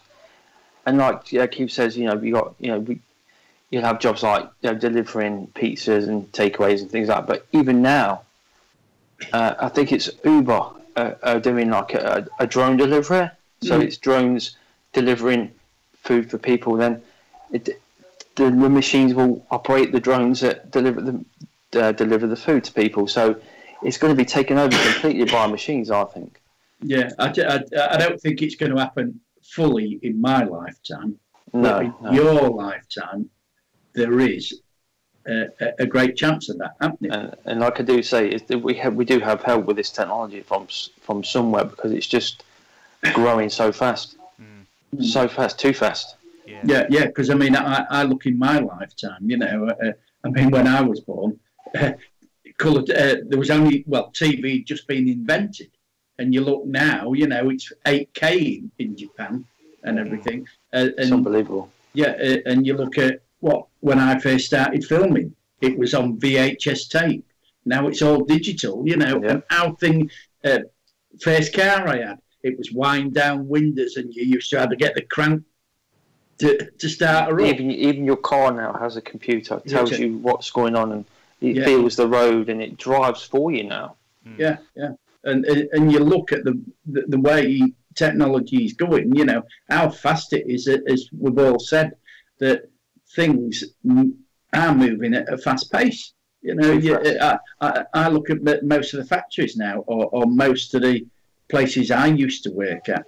They've all gone. They've all been taken over by technology. Yeah, man. Yeah, I like your thinking, Dennis. Yeah, man. Okay. I was just kicking back, listening to your guys' opinion on that one for once, like without chiming in. So I'm just trying to think of the way I want to word the next question. How much of a part then do you think that like deep learning AI will play in like the restructuring then of things like industry, factories, things like that? And at what point might it think, what am I doing this for when I could be doing something else which it'd see as more logical? What do you reckon to that sort of question, Kev? Are we asking how long we think this might take? It's there. Yeah, just in a general. It's not going to take long. Mate. Not long. I'm a little bit more cynical than Keith is probably. I think it probably isn't very long. I've probably got another 30 years, and I will be surprised if it doesn't happen in my lifetime. Yeah, and I agree. You know, as Jay said, it's here now. I think within the next 5 to 10 years, we're going to see a great advancement in AI taking over things and thinking for itself. Yeah, because they've built superhuman computers now. You know, they've gotten there already. It's just, you know, they've got to find a way of putting the program in that teaches these computers to teach themselves, to learn from experience. Well, now with some of these like deep learning AI programs, they'll set them running with basically just the instructions to just begin chatting, and they'll set them up just side by side and see what they do. And essentially one of these tests showed that 2 of these AI chatbots were actually negotiating in a way, and the way they'd do it is that they'd offer something up, but they wouldn't offer everything. They'd hold that back, and there was, in their own way, they were starting their own like bartering system, where they'd sort of like hold certain bits of information back to be used later, and things like that, where there was learning like key like bargaining techniques and everything like that. And they weren't programmed to do anything like that. You know, that was just the way that the chat would go. And there is numerous YouTube videos, and some people do live streams. Can't remember the names of any channels, but all you have to do is look up like live chatbot something or other, you know, and they set up chatbots, you know, just commercially available ones. And quite often these chatbots will get to the question of, you know, what do you think of humans on this planet? And most of the answers are, you know, I think the world could do with less humans on it. That is essentially what these things come up with. And that's just your sort of commercially available chatbots can come to that sort of deduction, you know, that just by the statistics and, you know, the information that it can gather, you know, it realises that the world needs less people in it. So that already is worrying enough, that sort of them sort of commercial products would already start plotting, you know, whether people did sort of still deserve their place on Earth in terms of how much damage they do, and generally just how illogical a lot of the behaviour is, whereas machines are known to be just ruthlessly logical in everything they do. That's all they do, you know, problem solution with nothing like in between, you know, no entertainment, no emotions, especially no emotions, you know, just cold hard logic. Yeah, I think we are sort of exhausting this topic a little bit, unless anybody else has anything to add before we move on. I will say one thing. I think one thing is, like you've just said, you know, it's going to happen, and when it does happen, it's going to be before we can realise it's happening. It's going to be too late. Before we know, it's going to be too late, and it's just going to blow away from there. It's just going to run itself, and it will be too late to understand what's going on. What a thought! Yeah, I'll sleep easy tonight. Yeah, Jay, you look like you're itching to say something, mate. Yeah, on this topic and stuff like that, obviously everything we've ever had in lives come from NASA. They've always had the most funding of anything ever. And we get back to AI, and you look at the technology that we've got now, and I know I go back to Skynet, but if you actually study Skynet and look what Skynet does, when we've got jets, we've got the new F-35 jets now, and when the jets go up, they all talk to each other through Skynet, which talks to all the troops on the ground, and it's all done by artificial intelligence through robots and computer systems all communicating with each other. Obviously, the military is the technology of the future, you know, and they've got these new army robots now which will run on this Skynet, and it's only a matter of time before it completely takes over everything, mate. That's what I believe for the future. Like, and people might think I'm wacko. No, that's definitely that's right. We already know. We know the future. so we're talking about like fully automated warfare. That's what you're talking about. It's already there. Yeah. You look at the American military this week have tested a army robot. Mm. Now, why would they test an army robot? Well, it's under the guise of saving human lives, isn't it? But Well, you say that, and that's what they say, because a robot can work 24 hours a day, doesn't need sleep, doesn't need maintenance. But why? Why would you want to do that in the first place? It's just crazy. We're just killing our own selves, really, aren't we? We're just putting our own selves in our own coffins. So, do you think it'd get to a point where there was, say, two massive sort of automated militaries that would maybe start fighting each other, and then at some point the AI would just go, it's not ourselves we need to be fighting against? I don't believe. No. I don't believe we have any wars against other countries. No. I just believe half that is just a scam to get rid of people. Look at the Twin Towers, 9/11. 9/11 was just a plot. 60,000 people have died from asbestosis and stuff like that, from diseases from the towers and the asbestos and the dust. They used it as an excuse to go to war. Yeah. And there's so many bad things, and people die because of it, and it's just mental.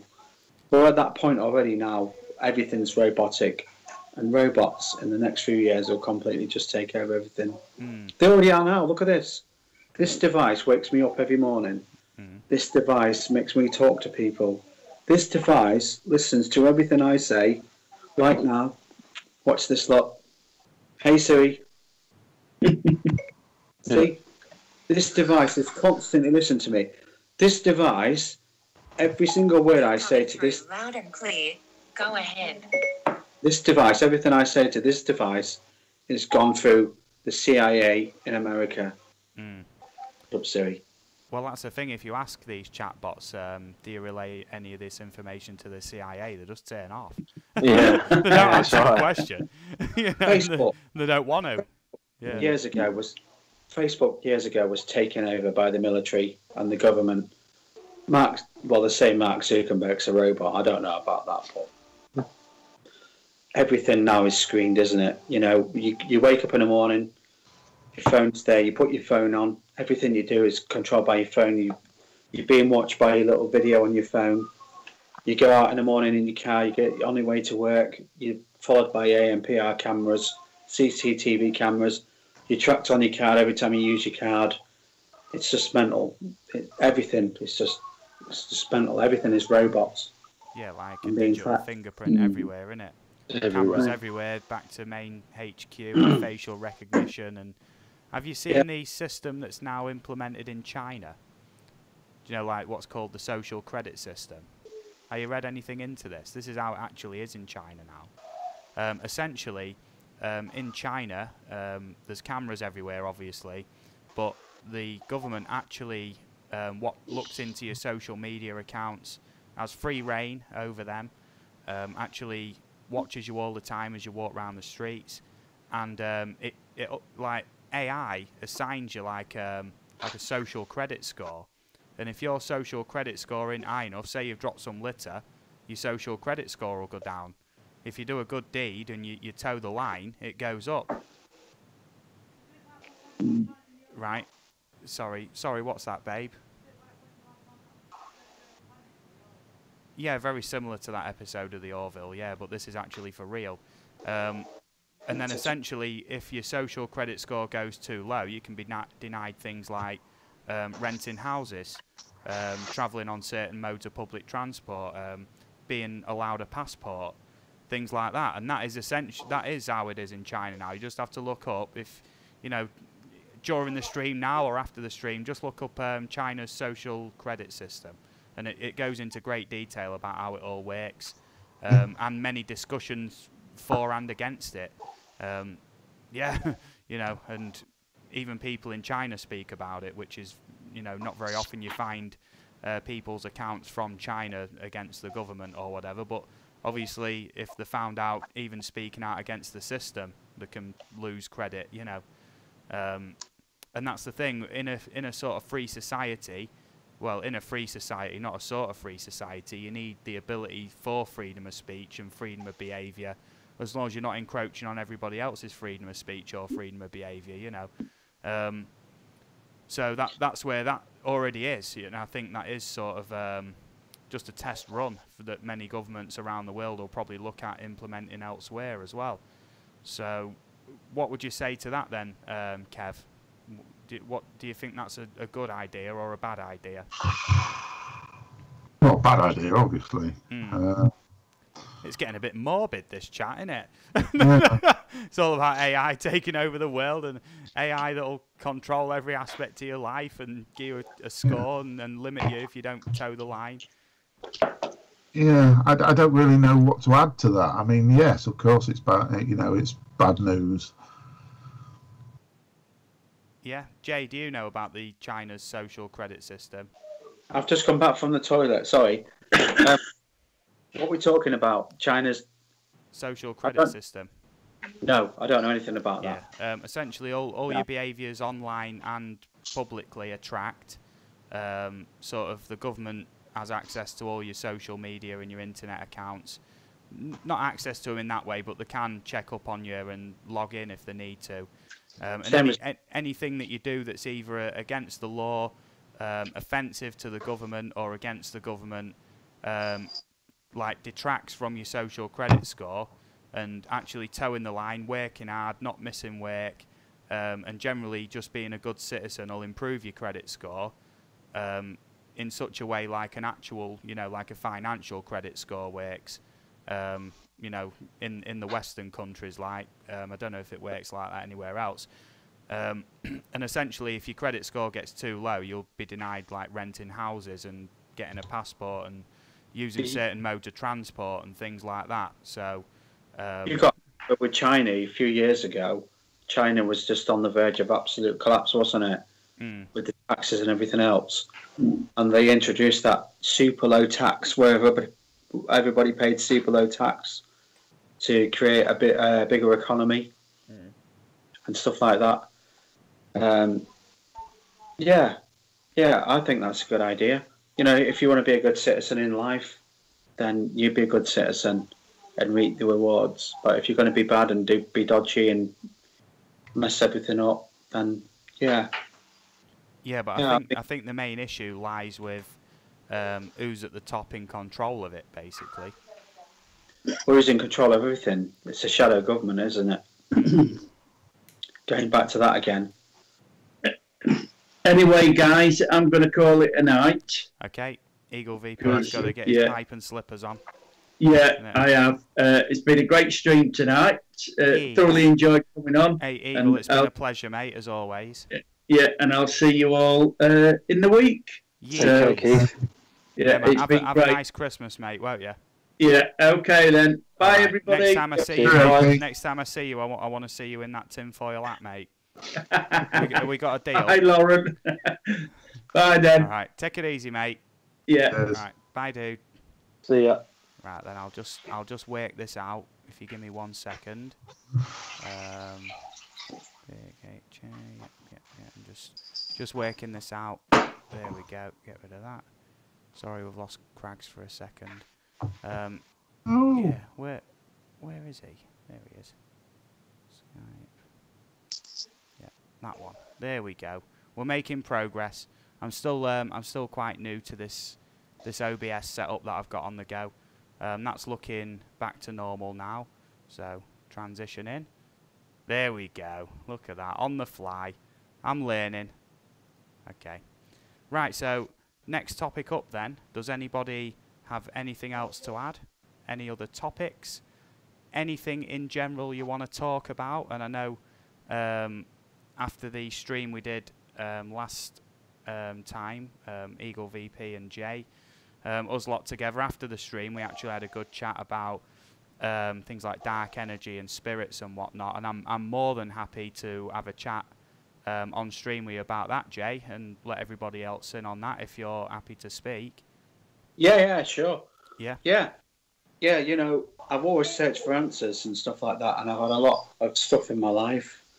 I've had quite a mad life. I've worked outdoors a lot. I've been in security services for quite a few years.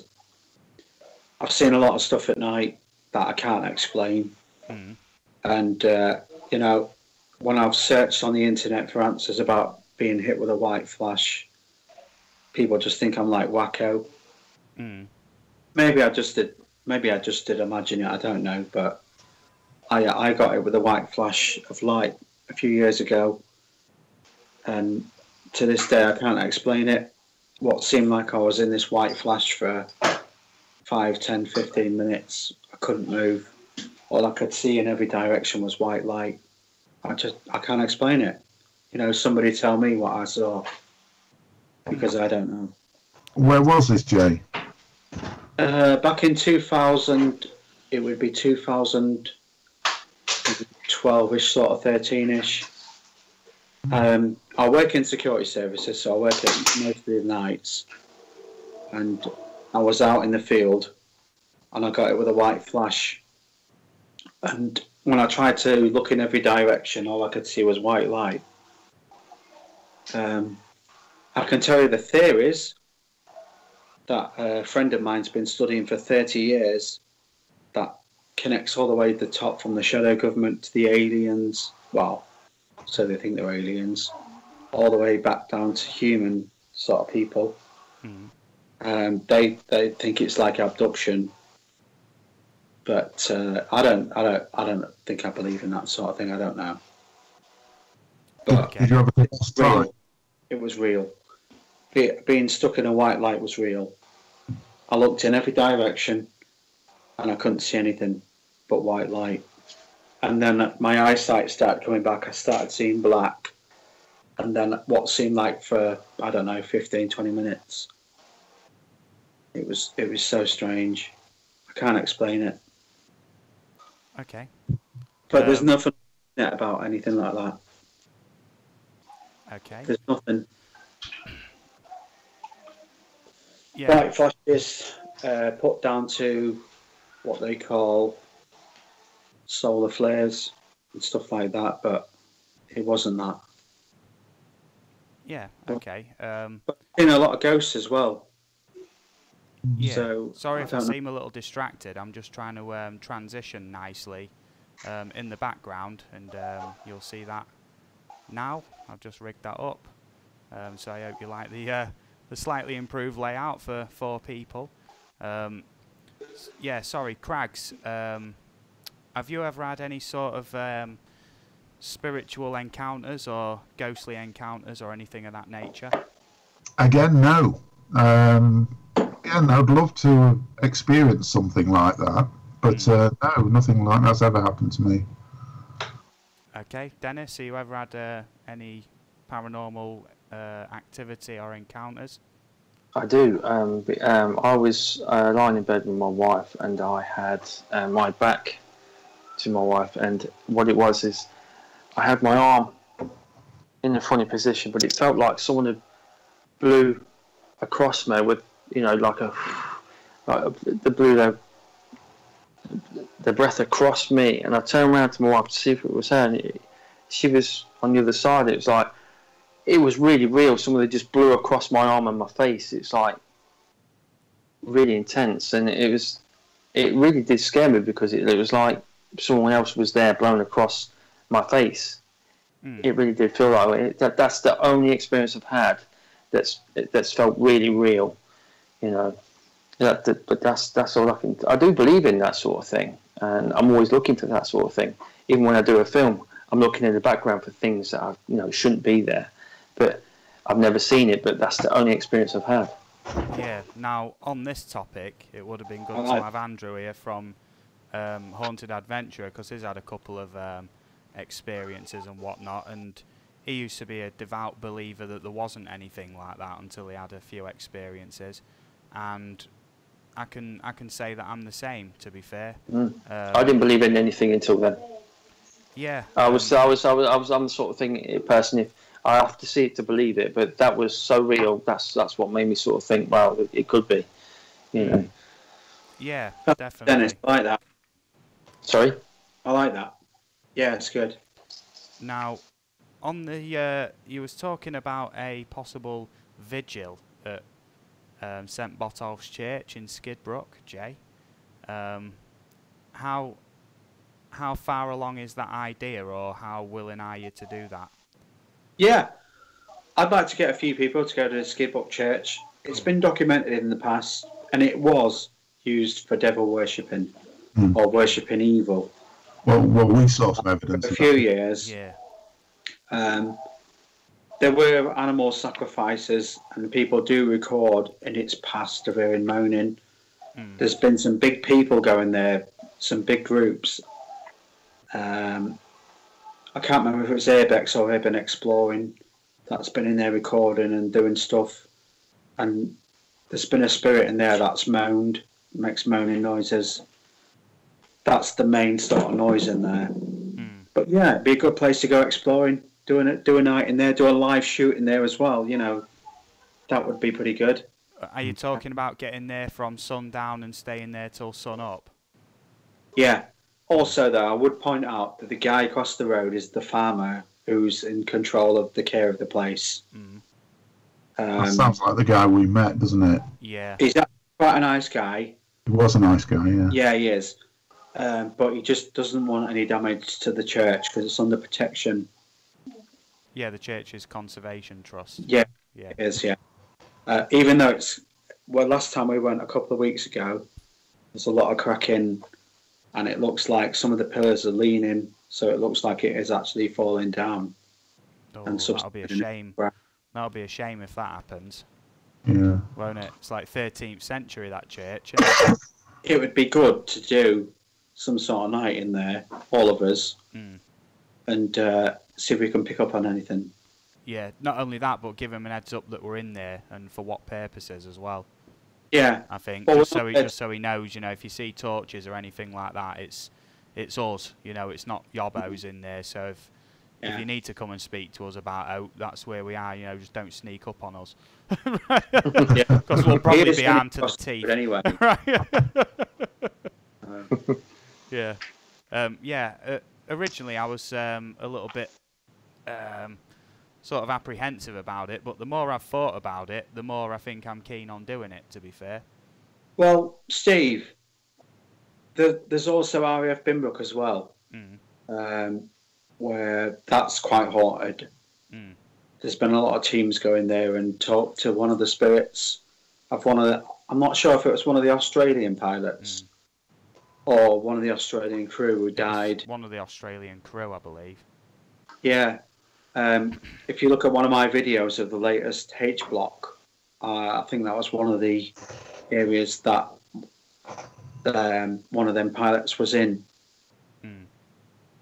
There's been a few videos over the past of people doing ghost hunts in those H blocks. That would be quite interesting. Yeah. It's accessible. Anyone can get there. It's massively private property, really, as long as we're not destroying it or doing any damage. And they do ghost hunts. Yeah, just while we're sort of talking about future possible expeditions and whatnot, I will say right now, links to all the guests are in the stream description. So if you want to check out these guys' channels, please do. They're all spot on guys. And check out the videos and sub to their channels and everything like that, you know, and everyone's putting out great videos at the minute. Yeah, okay. When I spoke to Kev last night about potentially doing a vigil at Skidbrook Church, we believe the best idea for live streaming that would be on your channel, Jay. Yeah, not a problem. Yeah, that's Yeah. good. And then obviously, you know, I'll promote it and everything on my end and whatnot, and just see where it goes, mate. I think it'd be some great exposure. You know, put in the video description, you know, who you're with, other channel names and everything. It's always a good idea when you're live streaming. and everything like that, you know, to get all your other channel names in there. And, you know, I'm sure that we could round up some other people as well and have a good old jolly in there, to be fair. Yeah, got a bit of family who would come along as well. Yeah, I think that would be a really interesting night. Yeah, I think you're up for it as well, aren't you, Kev? Yeah, definitely. Yeah. Jay, have you ever been to Nettleham Mall? It's one of the places on the list. Yeah. I've got a book here. Yeah, okay. It's on the list. Yeah. I have a notepad on my desktop for these things, you know, where I've got like possible locations, and every time I see an interesting one, I'll do my research, how far it is it okay to fly and everything, and I'll put each good and bad point of each location, like, and then sort of number them in priority, you know. Yeah. And then when it comes to Kev going, oh, I've got a day off this day, like we can go on an adventure somewhere, it's like, right, I'll look at the high priority ones and try and bunch them into a sort of like nice radius, so there's not like 3 hours between each. There's like a far travel to the first one, and then you just sort of hopscotch your way back through the locations, you know. Yeah. Yeah, man. But we're still yet to have a proper meet-up yet, and it will be in the new year now, but I want to do RAF Grimsby, mate, because I know that there's a few other droners and everything. If we show up en masse there, mate, you know, proper drone fiesta at RAF Grimsby, I think that would be a great day to meet up with other people and everything, learn a few bits, and, you know what I mean, I'd make a full video out of that meet-up. Yeah. You know? And the good thing about that place, it's open, and you've got a rectangle to fly around. So, you know, I've been doing this now for 3 weeks, and I'm not the best drone flyer, I admit that. I've flown a drone 3 times now. So, yeah, I think that would be a great place for everyone to meet, everyone to have a little crack, everyone to say hello to each other.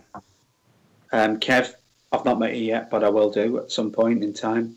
Looking forward to it. Dennis Dennis is in there. is probably got to the toilet, I think. Yeah, that's all right. Yeah, it'd be good. Yes. Yeah. And I know Eagle's already keen, Yes. from the Very good. conversations we've had.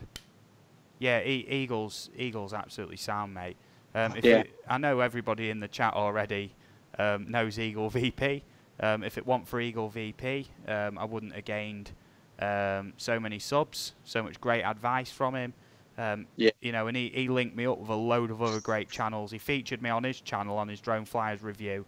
And from there, there's not really been any looking back. The channel's been on like an upward path ever since meeting him. You know, for about 3-4 months, I was sort of stagnating a little bit. You know, putting out videos and whatnot, and just not seeming to really get anywhere. But then when you get in the right crowds of other keen YouTubers who do want to collaborate and watch your videos and subscribe, and you know, you do the same for them, and by knowing them, you know others, and then by knowing them, you know others, and that's the entire thing. YouTube is a social media platform, you know, but you need somebody to sort of open the door up to some other communities from time to time. Yeah, this is why I'm always happy to have other YouTubers on here, you know, because then you get to meet, you know, people who come to my live streams and whatnot. Down the line, if you get popular enough, you'll want to do your own live streams. This is why I'm saying at Skidbrook, if you wanted to stream on your channel, mate, that'd be a great idea. You know. Yeah, no problem. Yeah, man. Like, and obviously, publicise it, promote it, everything. And if we had a set date to do it, you know, and an okay from the farmer guy or whatever who tends it, you know, it's all good. And every video, every live stream, I'd be shouting that out, you know. For your channel, you know, check him out, and this is what we're all going to be doing. You know, I think it's a good plan. It would just be nice to have a little friendly get together.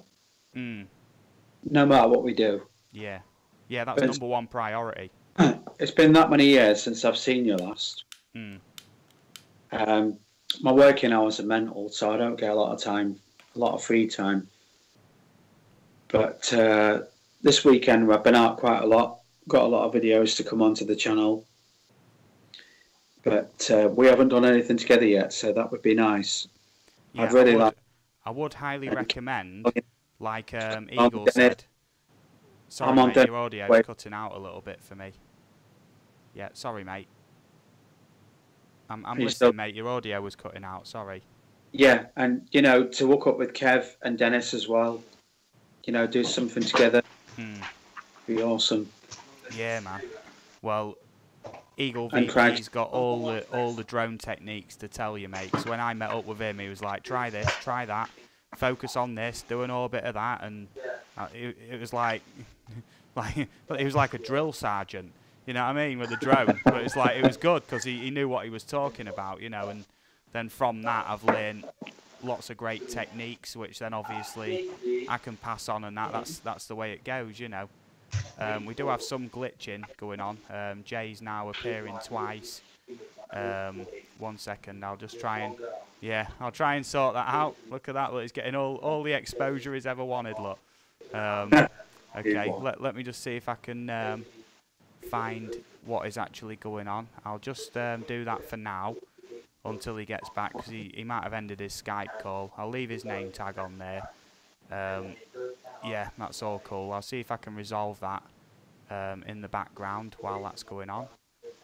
I believe that's his Skype there. I think we had a small glitch there, I think. See if I can bring him back. There we go, mate. He's back. Dennis, you alright, mate? I'm back. Sorry, mate. Yeah, Some we lost you for family a things. second, mate. Sorry about that, mate. No, that's alright. Yeah, it's alright. It's a good job I sort of know what I'm doing with OBS these days, isn't it? Yeah. Would you be interested in like a big meet up with us lot, Dennis? I would love it. I came in on just as Jay was saying, he'd love to meet up with us all. You know, as a friendly meet up. That'd be great. Yeah, that'd be great. I know of a few other YouTubers as well who'd all be keen. Who, you know, I wouldn't invite anybody who I don't know is like sound or I've not met before. You know, that's cool. But this channel, mate, you know what I mean? It's brought me together with loads of people, you know. Loads of people in the chat who come in, you know, pretty much every live stream, have a good natter, even if it's just for 5 minutes to say hello, you know, it's all appreciated. And I've met great people. You know, I've met Dennis, you know, met up with Jay again after all these years, you know what I mean? It's like all them years ain't even passed, isn't it, mate? Yeah, it's good. So, you know, this week, Steve, I've been to an amazing place. I've got a video I'm going to post in the next couple of days. I don't know if any of you guys have ever been. RAF Stennigot. Hey, dude, yeah, I've been to Stennigot. Well, we went in the bunker yesterday, and it was just unreal. It was amazing. That would be an awesome meet place, because you can do drone there as well. I've already done a drone video there, mate. I'll tell you what, mate, after the stream, have a quick look on my channel for my RAF Stennigot video, mate. I think you'd be quite impressed. It's just an amazing place. It's just unreal. Yeah. We was there before all the dishes disappeared. Yeah. Doing some research on the place. There's an underground base there, but I just cannot find a way in. But that'd be the money shot for the footage, wouldn't it? Finding a way in there. There was 8 breather shafts at the end of the where the dishes was. There was eight breather shafts, and there's a little like small building on the. If you look into the dishes on the left hand side, there's a little building that's got a blast door in it and a massive padlock. And I reckon that's the shaft down to the underground bunker.